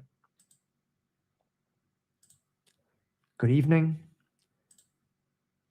Neville Goddard said being born again is dying to your old self, helping you manifest your best life, seeing yourself in your wish fulfilled. Is time speeding up or am I old now? I don't know how old you are, Bob Saget. The one thing I do know is that old people, for some reason where I live, the old people always drive the slowest. But old people should be driving the fastest because they have the least amount of time left. And nobody talks about that. Been there many times, Tina says. Where? Where have you been many times? Oh, Bear Mountain? Okay, it's good to know. I was reading your thoughts. We have a Buddhist temple local to us. Our stepdad used to drive us up there in the middle of the night to listen to the monks chat 1984, and then after listen to Van Halen on the way home. Yeah, those were the years. Those were the memories. Matthew McConaughey, Interstellar, one of the best flicks. I put it in the top 10. I listen to that soundtrack all the time. I think I would have to say, just offhand, I was talking about it tonight. I have to say Interstellar number one. By the way, guys, would you mind if I get a 2-minute intermission? Maybe 2 to 3 minutes? You guys willing to stay around? I'm going to have to. I'm going to have to go to the restroom because I've been on this live stream for 3 hours. I need to refill my my coconut water, and go to the bathroom and whatever. I'll come back. Just give me 2 minutes. I'll mute the mic. I'm going to mute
Hey, I see you guys are still here. Thank you. Thank you for staying with me.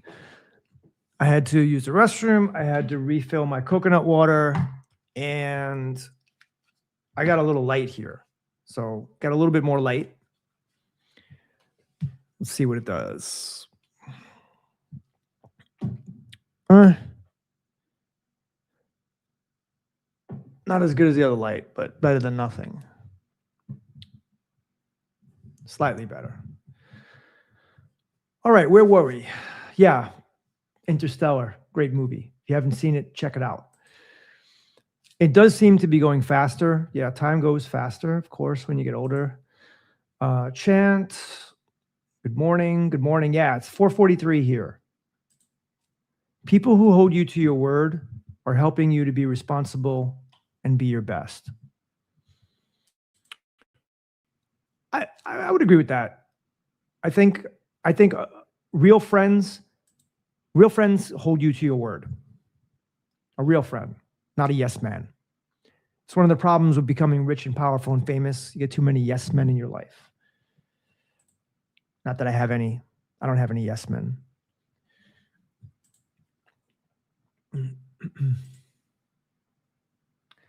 When you're retired, every day is the weekend for sure. Yeah.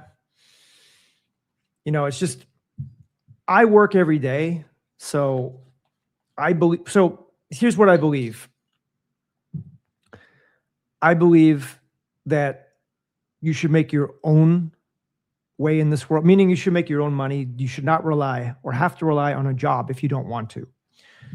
So if you strike out on your own, I do believe you should work every day. Just like you should work out every day in some way, I believe that you should do something every day, even if it's just for a few hours, to earn your keep. And so one of the things I do every day is make videos, and I have a couple other things that I do. So I don't mind.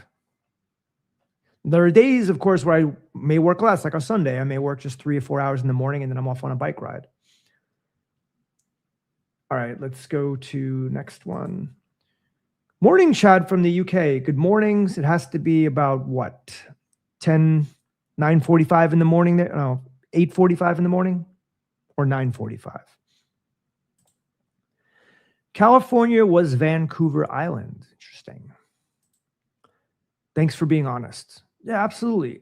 You look, you know, I try to be as honest as I can. There's certain things I can't say. I would love to say, but you know, it's a live stream. Certain people are going to watch, you know what I mean? I've thought about making some anonymous channel where I kind of disguise my voice with AI. I'm not on camera, and then I can reveal all. It's CERN. Yeah, CERN's creating that Mandela effect. And by the way, I started this live stream over 3 hours ago. I did it through YouTube platform. It didn't work. So I'm on StreamYard now, in case you're wondering. And I had a little plan where I was going to answer questions, but that's what I'm doing, basically. I'm just going through the comments, reading everyone's comment. So if you have a comment, just drop it there. So yes, CERN, the Mandela effect is real for sure. I read the Berenstein Bears. So it's Bernstein, Berenstein. There are a lot of Mandela effects. I need to check my hormones and see a peptides doctor because things are certainly less fun at 49. Well, join the club, my friends. Join the club. You know, most of the people on this channel are between the ages of 35 and 55. It makes sense, right? If I'm 53, most of the people are probably going to be around my age. I don't think anybody under 20 watches this channel. Although I could be surprised. There might be one person. What's the next one? Peptides are not legit. We have known about them for decades, and now they're popular for some reason, probably clavicular. So I went to about 3 years ago or 4 years ago, I went to a alternative healthcare practitioner who recommended I take BP 157, I believe. It was very expensive. It's $100-something.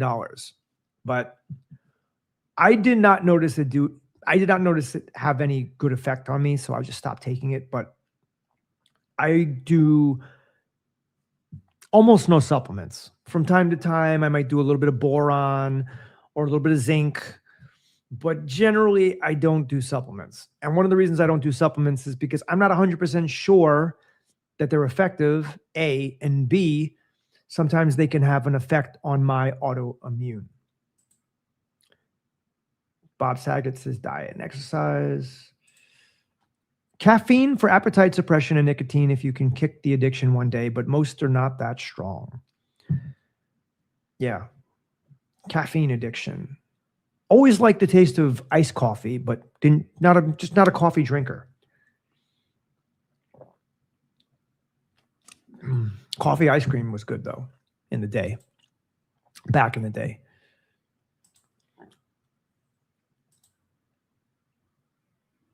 Hey, Chad, apparently if you stream from your mobile phone, you get more viewers. Is that true?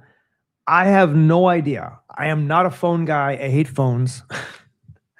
The only thing I do on my phone is I watch YouTube, I text, I make some calls. What else? That's about it. I just don't like them. I can't do anything on the phone. My fingers are too fat. I do everything. I have a desktop computer. So I'm on a desktop computer right now. I don't even really like laptops. So I'm a desktop computer guy and kind of old school, but I have a keyboard, I have a mouse, I have a desktop. It just works. So I don't know. I've never live streamed from my phone. I don't know. Volunteer work. Funny or not, what is a trans person? Someone who takes a bus to work. Okay. Is that a joke?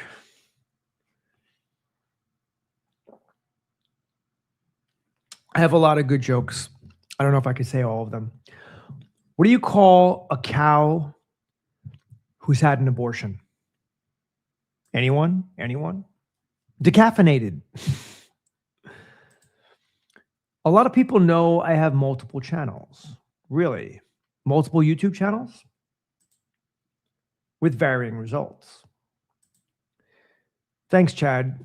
Catch you when you put out your video today. You need to get outside and laser flash a few ships up on domes so they won't forget me when they leave. It's 4:48 a.m. Eastern, North Carolina. Big love.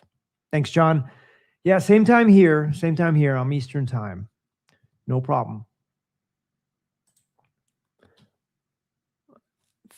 Thermal chill homeostasis when a gay person couch surfs at your house. Okay. Advice: if you don't have an appetite, drink a small cup of plain coffee half an hour before a meal. You will feel hunger. Oh, I don't have to worry about that. I have quite the appetite. But for those people that don't, my mother could probably use that. She doesn't eat enough. If you paint an apple orange and inject orange juice into it, does it make it an orange? No, it doesn't. What do you think about the deal with Iran? Do we finally get peace in the Middle East, or is it a joke? It's a joke. I've been hearing about that for the last 2.5 months. We have a deal. They gave up.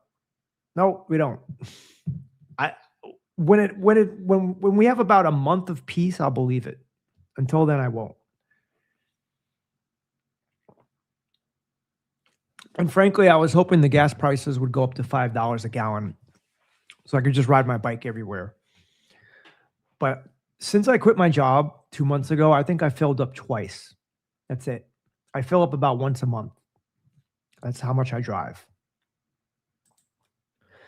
Open your reality. What do you know about this world? Well, as the island of our knowledge grows, so do the shores of our ignorance, my friend. I know quite a lot, but when I realize what I know, I also realize how much I don't know. So I am modest about it.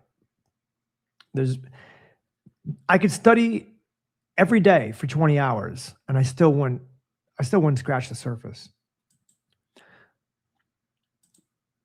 I've been hearing peace in the Middle East as a joke for 50. Yeah, right. It's impossible. You can't put Israel it's like putting, it's like putting oil in water. They're not gonna mix. In Colorado, gas price, yeah, they've dropped here too. Okay, a serious question: are aliens from space or other dimensions, or are they demons? I'm going to be honest with you. I don't know. They are. There's a few different scenarios we can go through. I think most likely they could be our ancestors from the future, so they're time travelers. They may be terrestrial to this earth, and they live underground or under the ocean, and they've been here all along with us. It could be they're from a different dimension. So even if the earth is flat, they pop into this dimension through a time portal. And if the earth is actually what mainstream science says, and we're a planet inside a solar system, then potentially they do come from the stars. Depends who you listen to on this. I mean, David Wilcock, he talks a lot about it in his books right here. I'm looking for anything that he talked about aliens. He does talk about lucid dreaming there. We talked about lucid dreaming earlier. This was a good book, though, because he had a lot of stories in here. I should read that sometime. To you guys, I meant. According to Neville Goddard, imagination creates reality. Everything we use was once imagined. That's true. Everything that exists was once a thought in the mind of men or man. Once we expire, are we dead, or do we get reincarnated back into? So we do get reincarnated. There is no death. Death is a false concept. Consciousness continues. So when the body dies, the physical body dies, the consciousness seamlessly goes on. We'll leave the body and usually is transported to the afterlife state, where Tom Campbell calls not a physical matter reality, but a non-physical matter reality, I guess. If you want to know the 10 different steps of the afterlife process, check out David Wilcock's book, The Synchronicity Key. He documents it, and it's based on the work of Dr. Michael Newton. I'm sorry if I'm stumbling on my words. We're on the 4th hour here. I've been up almost 24 hours. Do you think we are in the end times? AI is like the times before the Tower of Babel, when we had one language because AI can translate any language. Well, I think Baba Vanga predicted the end times in the year 5000 something. It certainly seems like it. If I didn't know anything, if there were no predictions out there and I was some objective observer who just popped into Earth and learned about everything spiritual, let's say over the last few months or few years, it would definitely look to me like we're in the end times. What is the end times anyway? The Earth can end in many ways. If it's a simulation, it could be shut off. If we're in space, we could be hit by an asteroid or a meteorite. We could have a virus take out most of the people on Earth. I don't think we're near at the point where AI is going to gain control of nukes and robots and have a Terminator type ending. I don't think we're close to that. I think we're still 10, 20 years away. Nuclear war, it's not going to annihilate the population. It would certainly be the end times for a while, but it wouldn't be the end, really. So how do we define the end times? That's number one. I think we're at the end of a certain we're at the end of a certain epoch, era. And I think we're going to be in a transition stage for the next 20 years at least, where we're going into the AI age from the information age, and the transition is not going to be pleasant. There's going to be a lot of upheaval and disruption. There are going to be a lot of people who are going to lose their jobs, lose everything. A lot of upset people. There are going to be a lot of people who become very wealthy. I don't like the way it's looking. The way it looks to me is that the oligarchy, the rich are going to become richer, and the poor are going to become poorer. And we may be in this ever-present system where there's only a few at the top and there's all of us at the bottom. And there's not much we're going to be able to do. I mean, if they have control of the AI and the robots, we're screwed.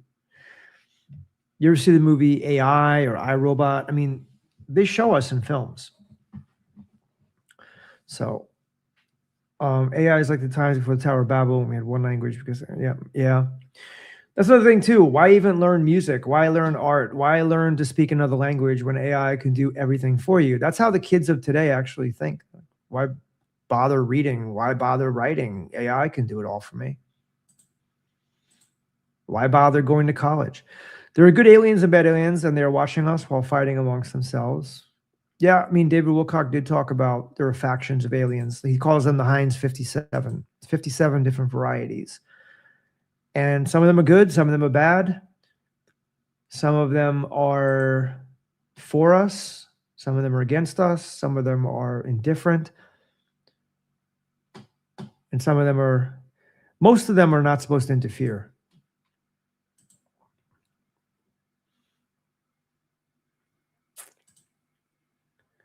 You guys have a Gaia TV account. So I used to have a Gaia TV account, and primarily to watch David Wilcock. But I gave it up a while back. Okay. I apologize for my last message. What? I'm against? Against what? Oh, Great Cross of Henday, Jay Weidner. Yeah, I reacted to Jay Weidner's videos. I'm about to go to Boulder, Colorado, to present my material to Gaia team. I was working for solutions for art and entertainment in practical ways. Okay, cool.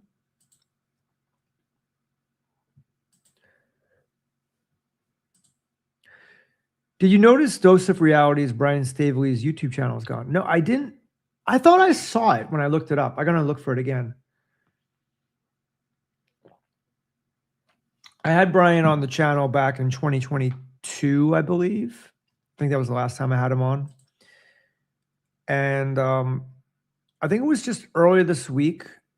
I showed a clip from when Brian was on my channel, and he was talking about the Mandela effect, what's causing it and what's going on. It's still relevant. If you haven't seen it, it's a good video. Check it out.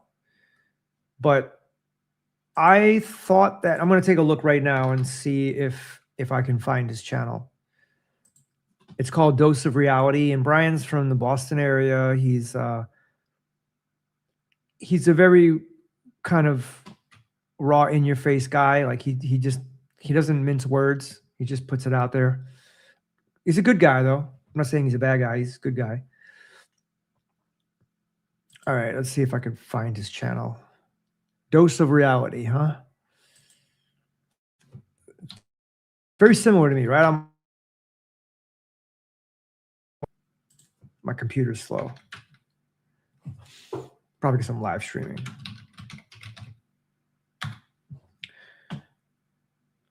I am searching for Dose of Reality. I'm not seeing it. Yeah, I'm going to have to write to him and find out what's going on. Either he took his channel down. I do see a couple of channels. I see one that says Dose of Reality. It only has 11 videos. Another one that does not look like his channel.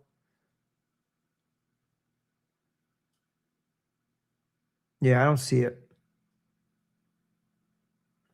Hold on. Comedy podcast, A Dose of Reality, 60,000 subs. I'm just clicking this. This is not Brian. I'll put Brian State. I should have put Brian next to it. Brian Staveley. Yeah, I mean, maybe you're right. Maybe you're right. I don't see his channel. I guess it was taken down. That's too bad.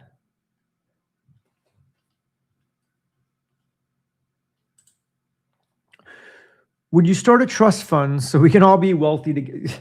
Trust fund. Trust fund. Do you think I actually have millions for you guys?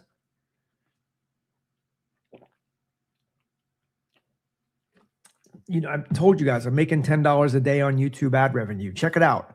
Look it up. Go to ChatGPT and say, if a channel gets 1,000 views a day, how much money are they making? My video, my total channel, a typical day is about 2,000 views on the entire channel. Good days, it's up to 3,000, maybe 4,000. That's the entire channel. David Wilcox or David Wilcock? I think it's Cock. No, I remember it as David Wilcox, not Wilcock.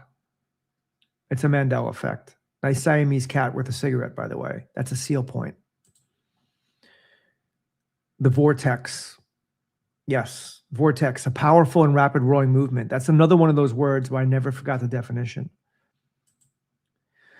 Very serious question this time. How do people make typos when they're reading their messages live? Well, the reason that I sometimes misspeak the message is because it's not grammatically correct. That's why it sounds like I can't read, but it's actually, I think people are not very serious about their writing. You know what I mean?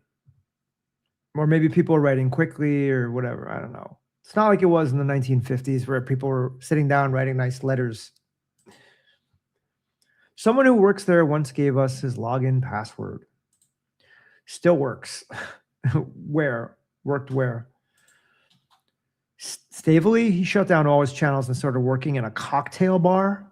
Really? Why would he do that? He was such a good content creator. I mean, I can get he probably wasn't making money, but why shut? I mean, I can, a cocktail bar, what does it matter? It's not like he was working for corporate. Personally, I need to ask him. I need to ask him myself why. Should I send him an email right now? I could. I should, right? Because I may forget.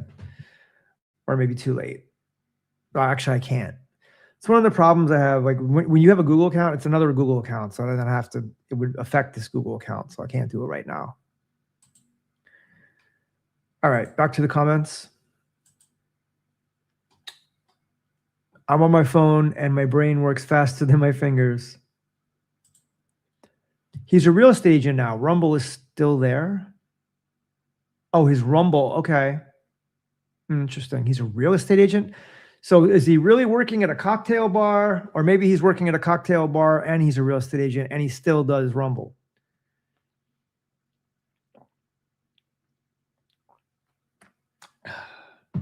Real estate agents do not make money. Some do, but most don't. You know, Florida had about 60,000 real estate agents. I heard a stat that 71% of real estate agents did not make a single sale in 2025. And I have a friend who's a real estate agent. He's one of my best friends. And I don't think he's made a single deal this year. And he's also a broker. So it's very difficult out there right now.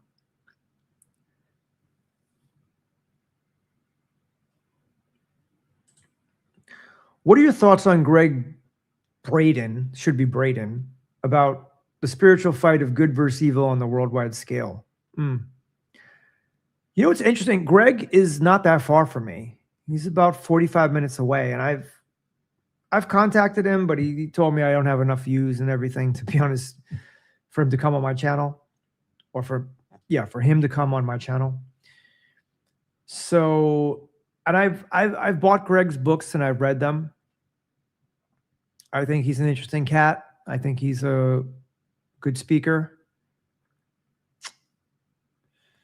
I think it's very similar to Liz Cross. It is a battle of good versus evil on a cosmic scale. I'm not talking about Illuminati or Freemasons.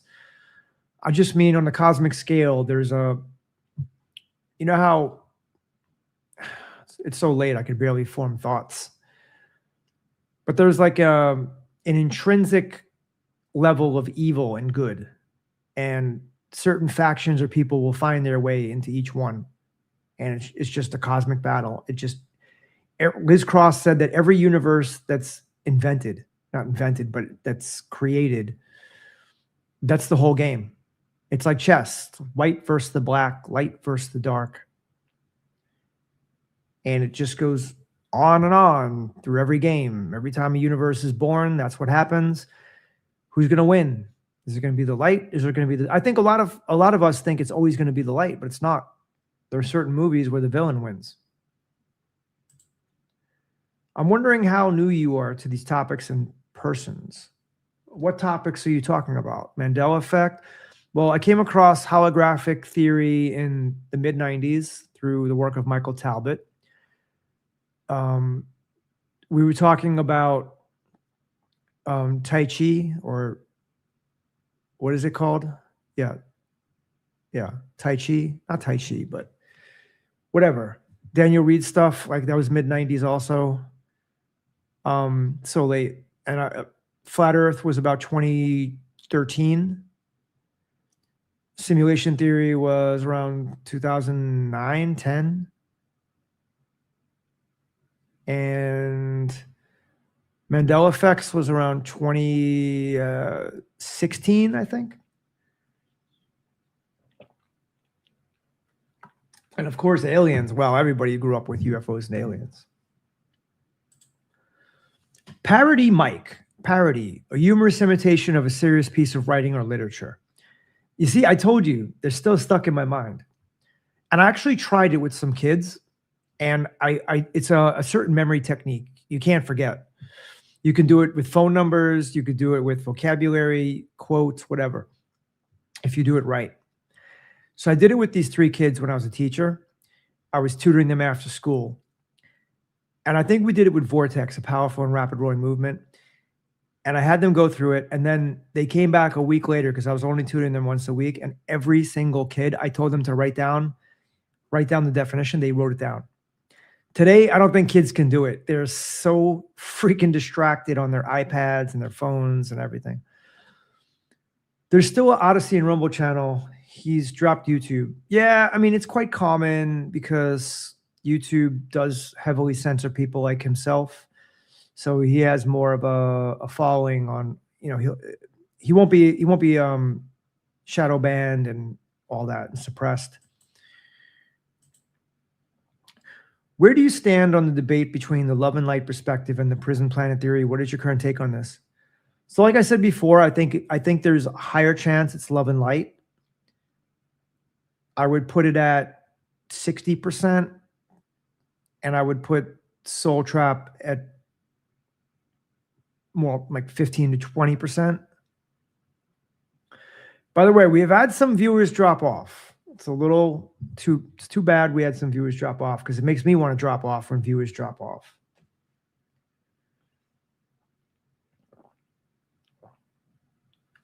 I understand not everybody could stay on with me for the full, 4 hours. Okay, brother, it's a Mandela effect for me too. Mm-hmm. It wasn't a cocktail bar, it was a real estate agent. Okay. Can you imagine Brian Staveley as your real estate agent? He reminds me of, there was a comedian back in the day that had blonde hair. I can't think of the comedian, but he reminds me of that guy. It was a nice bar. His Facebook's gone too. Really? Both, I think. Yeah, both. Huge mangoes. What do you think about cause and effect and how the evil people get away with so much? This is a good question. Is there karma? If there's karma, these people are not getting away with it. But it does seem like people get away with it. I can't even answer this question. It's too late. I would say this. There's a couple of different options.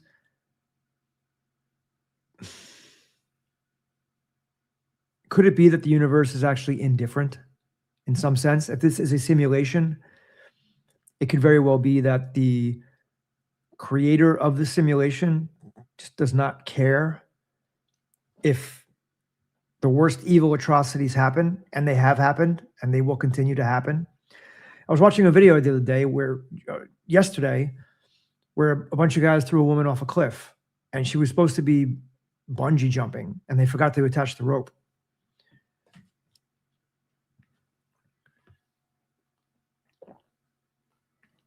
I saw it on the news and I talked about it, but then I saw the video. It was ridiculous. I mean, look, there's a lot of horrific things that happen all the time. So people are abducted, people are kidnapped, people are tortured, blah, blah, blah, blah. I mean, wars, millions of people, starvation, genocide, all that stuff. How could a benevolent, loving creator allow so much suffering to so many human beings in a short span of time? I know you don't want to hear it, but if we very well could be living in a simulation where the creator is indifferent, not because they want to be indifferent, it's just because it's a simulation. It's like if you were somehow to create an AI agent and said simulate something, and the beings in that simulation became conscious, and you stepped away from your computer for a few days, and the terrible things were happening to the beings in that simulation, they would say, God has abandoned us. The creator doesn't care about us. This must be a soul trap. No, dude, it's just indifferent. This is what it is. People are inherently evil. Evil wins out a lot. Trust me, it does. People get away with stuff. Not all the time, but they do. Karma, bro, tell us your thoughts on karma. Yeah, like I'm kind of like walking along those lines right now. The yogis, the Buddhists would say absolutely karma is a real thing. By the way, did you know that my karma ran over your dogma? Are you born again Christian? I was never a Christian to start, and I was never born again. I was born once. Is Mandela effect racist? No, not at all. It's called the Mandela effect because a lot of people remember Nelson Mandela dying in prison in the 1980s. And then suddenly he lived into the 2000s and became president of South Africa. And the people that had the memory of him dying in prison in the 80s were like, whoa, what's going on here? That's why it's called the Mandela effect. There's nothing to do with racism. Why would reality is different for everyone? My favorites are the silver leg on C-3PO, yes, Berenstein Bears, and the Fruit of the Loom cornucopia. Yep. I think my favorite is the Great Wall of India. The Great Wall of India, the second largest wall in the world to the Wall of China, that nobody ever heard of and nobody ever learned.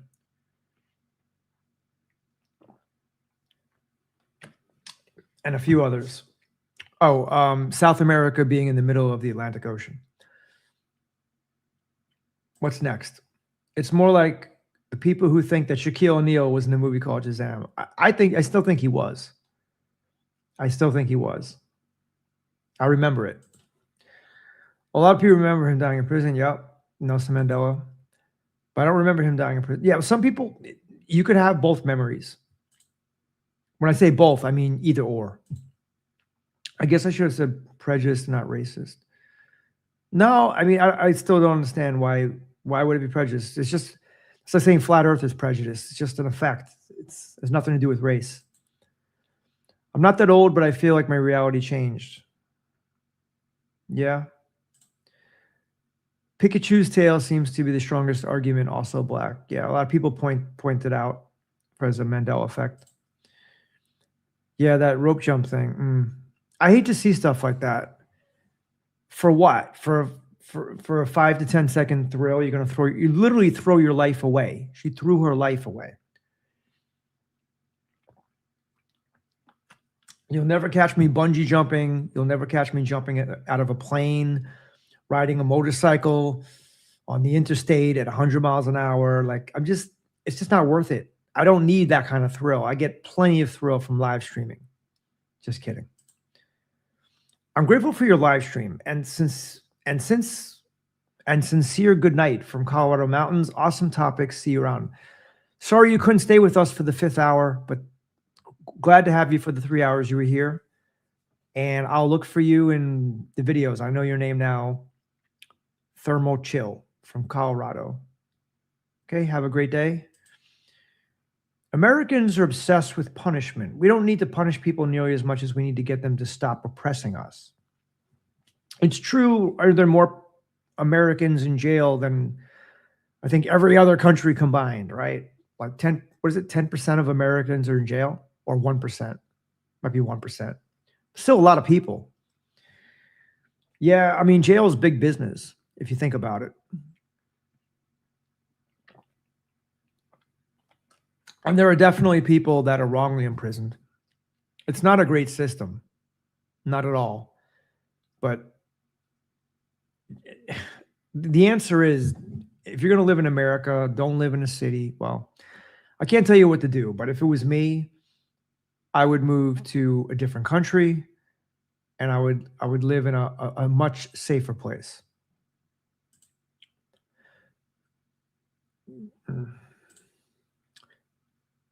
Yeah. Yeah, the lady without the rope. I think she was only 21 years old. Yeah, Brazil. I ran into a song by Angry Caesar, Mandela Effect, cool song. Okay. Hey, Chad, just got here. You've been live long? Yeah, for 3 hours, 37 minutes, and 35 seconds, actually. I've made $7, I think. Yeah, I believe. So it was definitely worth it. I like your channel, dude, but I wonder why you take blatant AI footage of Trump meeting with the Nordics seriously. Oh, come on. I'm not really taking it seriously. Is that for entertainment, or do you really believe some of the video, the AI you post? No. I'm not. Look, I know those videos are AI. Okay. But Trump still might be meeting with the Nordics or the aliens. I think Trump knows. First off, Trump could be a time traveler. Don't forget, John Trump confiscated the work of Nikola Tesla, and Trump was probably privy to it. He said it. Trump talks everybody up. He talks everybody up big that he loves, right? So, my uncle was my uncle was this, my uncle was that, but his uncle might have created time travel. I mean, come on, little Baron Trump. You will need to be able to concentrate for our talk, Chad. So understand, if you want to get some sleep first, I'm up for the next 12 hours. I think I'm going to be sleeping for the next 12 hours. This was not a great idea for me. You're a cool dude. Thank you. Same. I was having a conversation about that the other day with a friend. Never catch me doing jumping out of a plane, jumping off a bridge with a bungee cord, doing 150 on the freeway. And by the way, guys, the fastest I ever went in a car, I'm going to admit it. So if any cops are out there, I'm just kidding. But 160 twice, 160. And I was doing 160 in a 30, I think it was a 35 or a 40 mile per hour zone.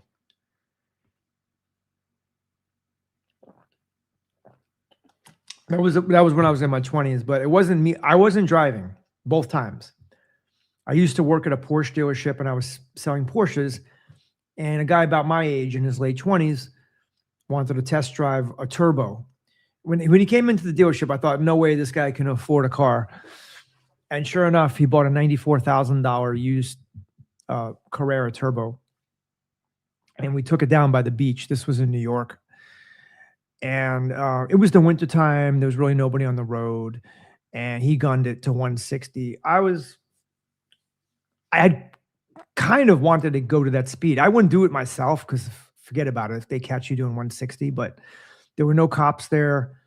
We did the 160. And it was fun. I was gripping the dashboard like this, but I mean, I assume the guy was, I guess he was a good driver, but you can never tell. You don't know, you don't know, tire could blow out. And then my friend, I invited one of my friends to come down and he also did 160. He loved driving fast cars. So, but hopefully my mother won't see this. But for me, for myself, at the fastest that I've done in a car might have been 110. Recently, maybe 90 miles an hour on the turnpike with traffic. But yeah, I generally don't take big risks, except when I ride my bike, because these fucking shouldn't have cursed. These freaking people that are texting on their phone while they're driving, they're making a law down here where it's not going to be allowed. I think it starts next month. Okay, let's go to the next comment. I think Trump was impressed by all the UAP videos that have been released recently. UAP, unidentified aerial phenomena. That's the best he can do or know. No, I think he does know. I really do, because I've heard him speak. He knows. He just can't say. Same thing with Obama. But I think Trump knows more than Obama. Would you accept money from Elon or Tesla to compromise yourself? Depends what they want me to do. It really depends. I mean, to compromise myself, like in what way? Like they want to see my abs? I'm just kidding. No, I mean, when you say compromise, what do you mean? I mean, would I sell out to Elon or Tesla? They're not going to approach me.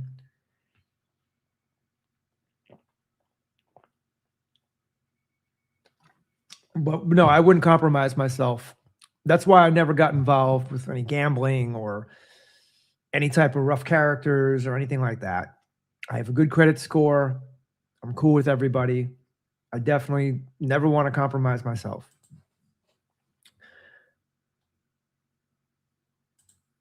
My stepdad was drag racers. I don't mind roller coasters. They don't have yeah, I've been on my share of roller coasters. Shaquille O'Neal was in Kazam, but it was that other black guy. Oh, you're talking about Sinbad. Yeah. Mm-hmm. No, I meant to do propaganda for them saying things. Oh, okay, gotcha. No, I mean, who the hell knows what's true anyway? But Tesla, what's Tesla and Elon? What are they going to say to me? Tell them we're good guys. Tell open reality fans that space is real, that the car is real in space. Even Elon Musk said it looks so fake. It seems real. Fallen angels have always worked with the U.S. government. Look at the tech boom after the Roswell incident. The tech boom. Oh, okay. I see what you mean. Yeah. Yeah. We did get a lot of technology like transistors, Velcro. What they call Velcro technology.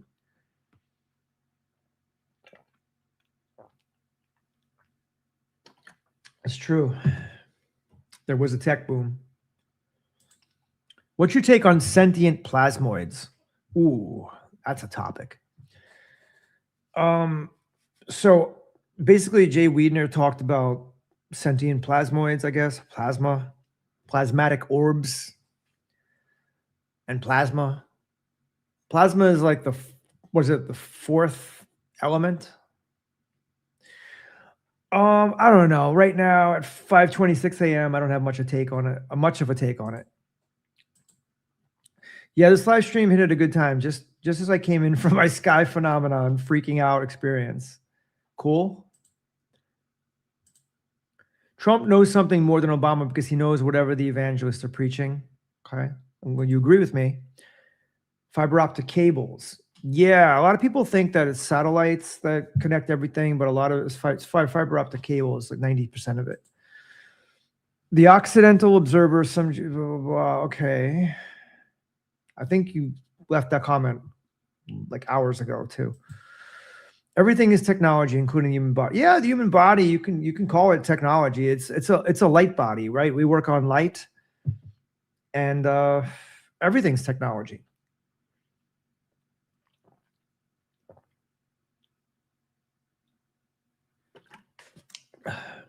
You'll be learning about plasma tomorrow for sure. Oh, okay. But I need my sleep first. So I can see your theory involves plasma. The one that really confused me with the Mandela effect was the rib cage changes. Yeah, rib cage changed. I think all fully attached to the sternum. I swear they used to be free floating, but now it's cartilage. Yes.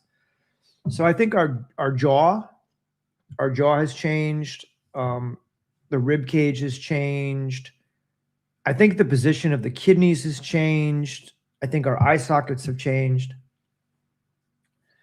I know. I think Chris Sinatra talked about that. Have you heard about Nikola Tesla's communicating with the Black Knight satellite? No, I did not. What's your take on bad energy from watching horror movies? I think it's terrible. I think it's horrible. I watched my share of horror movies when I was younger, and I said I'm never going to watch them. So I don't watch them. And I actually have a good story about it too. But I'm probably going to have to use the... Hey, Jeffrey, thank you very much, buddy. I appreciate it. Thank you. Much appreciated. All right. Yeah, I think you can get bad energy, not just from horror movies, from being around bad people, from being around bad music, bad movie, everything. Anything that's bad, anything that's really bad affects your energy. Guys, I'm thinking about taking a 1 minute break to use the restroom, but let me just say this. I'll try to get the story in. I have a good story. Actually, that'll be a good cliffhanger.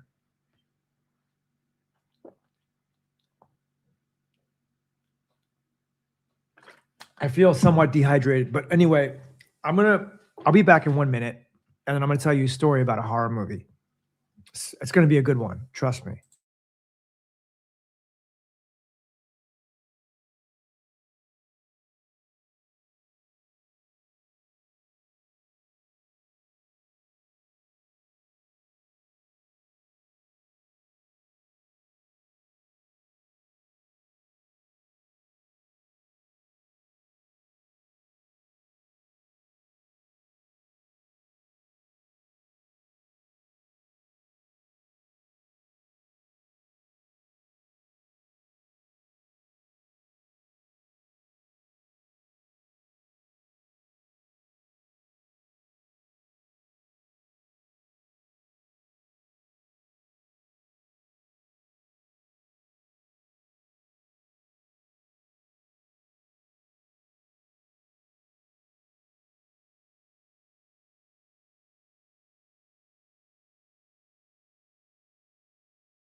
I'm back.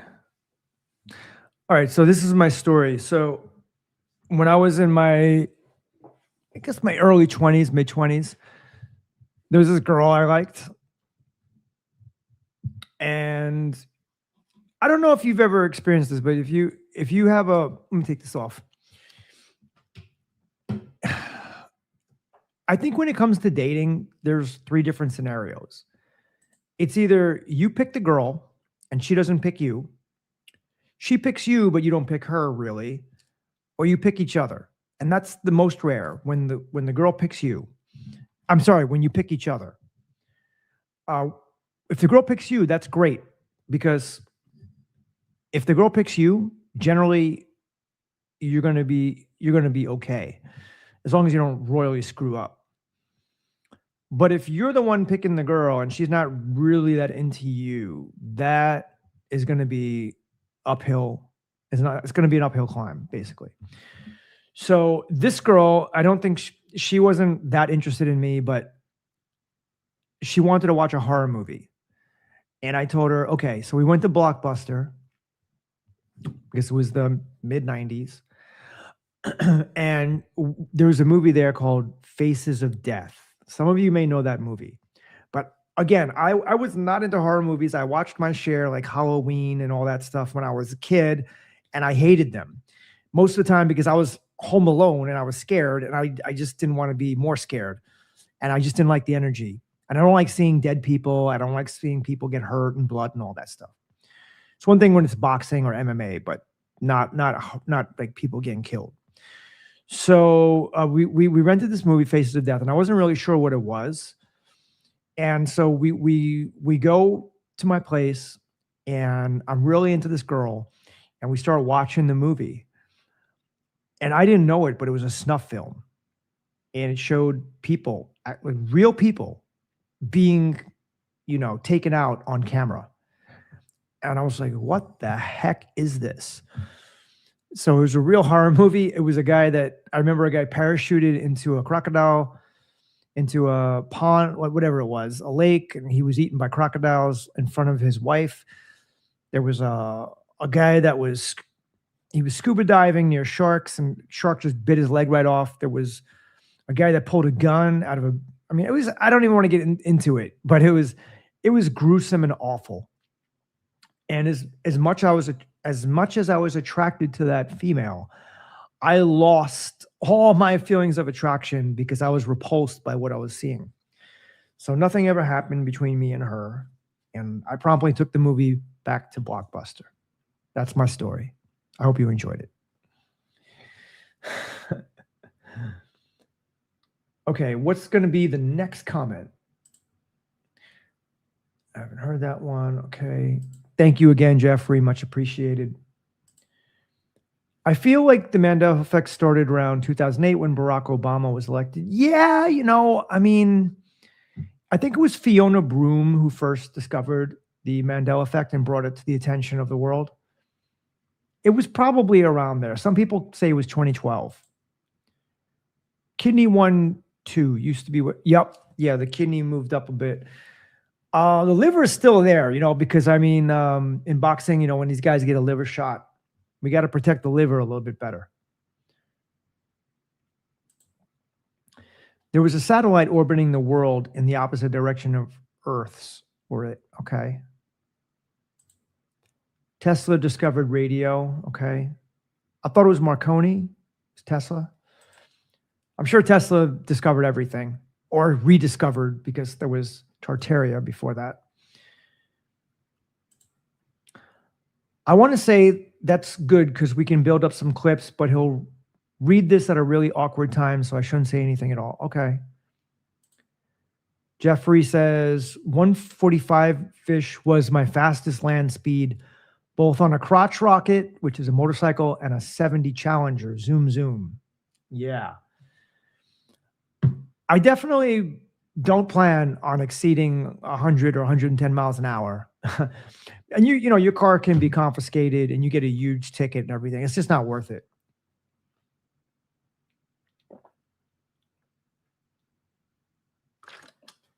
I definitely feel some cars can do 100 and it's nothing. You don't feel like you're really in danger, but I think once you start getting over 130, 140, it gets dangerous. Of course, if there aren't a lot of cars on the road, There was a good video one time I saw of I think it was a Hellcat, Dodge Hellcat. I think it was Dodge Hellcat or Charger, and it was outrunning not only the cops but the helicopter. I think it was doing about 150 miles an hour. Make small talk in chat while he rests. Okay, I wasn't resting. I was in the bathroom. Okay. I'm just going through the comments, see if anything. You can't even have your phone in your hand anymore. Oh, when you're driving? Yeah. Yeah. Well, some states you can. I think in Florida, they're going to change that next month. Have you had any paranormal experiences? I've seen UFO. I've seen strange lights in the sky. I would say that's, well, I have had some psychic-like experiences. For example, I don't know, just like synchronicities. I wouldn't call them paranormal. So no, not really too many paranormal experience. Not really any. Personally, I don't want to experience many paranormal experiences. Tom Campbell says there is no paranormal. It's just normal. It's just that we don't understand, so we call it paranormal. Anything UFOs goes big. Okay. Faces of Death was fake. I don't know. I think it was real. No way. There's no way. I mean, I saw the guy's leg cut off. I saw the guy take out a gun. I saw, no. That was real. Except for the animal encounters, the elephant killing somebody was very trying. Yeah. Yeah. They also tortured animals in that one. Like, no, that was real. Trust me. Chad, have you seen the David Icke interview? He says Disclosure Day, the movie, is a psyop. There will never be real Disclosure Day. I heard someone say, hey, Andy, I saw someone say that it was a horrible movie, that it was the worst Steven Spielberg movie ever. But I did not see David Icke's interview.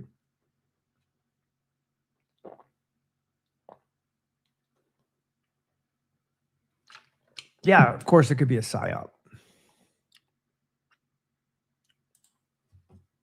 I think it was Carrie Cassidy. I was listening to a Carrie Cassidy interview earlier or yesterday at this point, and she said that Steven Spielberg was, it was no fortuitous event that he created all these movies. He was given that information, especially the sci-fi movies. But one of my favorite Steven Spielberg movies that most people overlook is AI.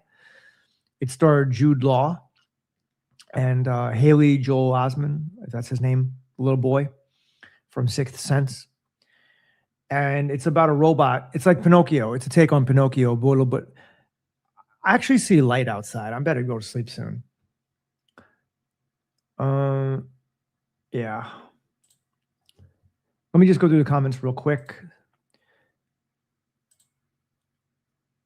I definitely have to get to sleep. Disclosure Day movie didn't have spaceship. It was a total letdown, disappointment. Okay. Disappointment Day was a complete letdown. Yeah, I heard it was a bad movie. I'm not even going to watch it.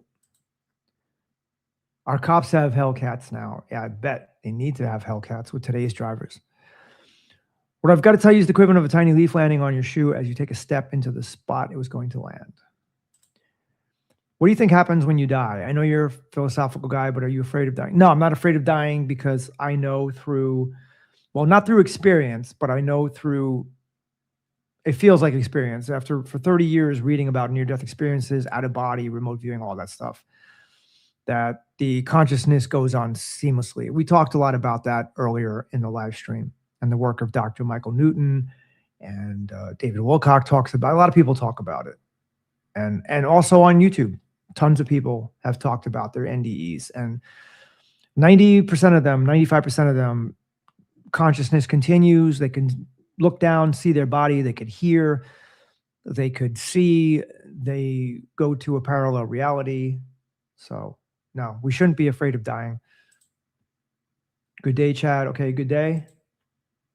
Did you ever look into the quantum computer theory that they're interacting with each other through power universes?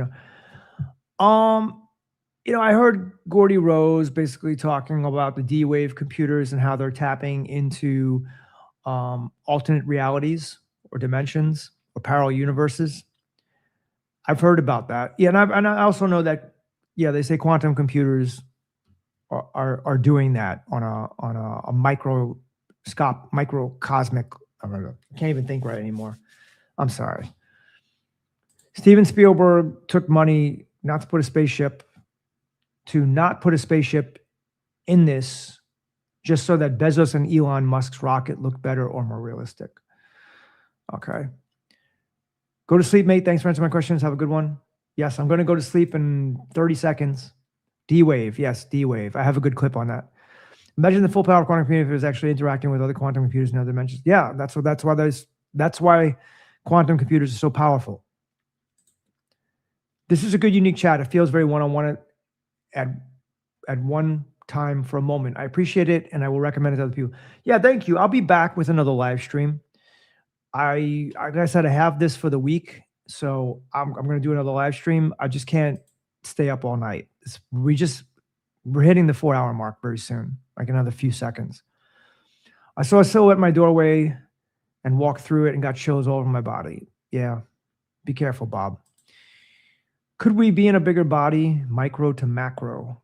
Yeah, I guess it's possible, right? I mean, all the little bugs in us probably think that they're just existing in a world, but they're actually in a bigger body. Everybody be polite. Thank him and give him stuff. Oh, thank you. I appreciate that. Good talk. Okay, good talk, Jeffrey. I'm gonna leave soon. I like this. We got together. I know it's only me talking. I'm reading your comments though, as if you're here. D-Wave isn't doing anything. Google, Apple, IBM are the ones making strides in quantum. Later. Okay, cool. Yeah, rest up. Keep doing your thing. You're close. Okay. Yeah, guys, I'm just going to stop reading the comments now. I just want to say thank you so much to everybody that watches the channel. I'm going to come out at least with another video tomorrow. My plan was to make 2. I'm not sure if I will be able to make 2 at this point because I've been on the live stream for 4 hours. It wasn't my intention. I just wanted to pop on here kind of as a test. And it didn't work with YouTube, but I went over to StreamYard where I am now, and it's working fine. So there are 43 of you. I'm sorry that I'll have to go soon, but it's been great. And you could always rewatch it. If you want to kill 4 hours, there's nothing like watching a good open reality live stream. But I think I answered so many questions. I don't even know if I'm going to be able to give any new information anymore. I think I just spoke my whole life. No, it's not true. I do have some more information. So tomorrow I'm going to do a reaction video. That'll probably be the first video to go out. And I also have a Law of One video because I was not thrilled. I'm my own harshest critic, but I wasn't thrilled with the Law of One video that I made earlier. I don't know how many views it received. It's not always about the views, but it wasn't the type of video where I was proud of it. Sometimes videos don't come off in the way that I planned. So I want to make a more clear, concise, and better video for the Law of One. So that's my intention for tomorrow. It got 627 views. Let me see if people liked it. Well, yeah, I got 102 likes and 1 dislike. So we'll see. That's my intention. For the reaction video, just to give you guys a little preview, I have 2 of them. I think the one that I might do is...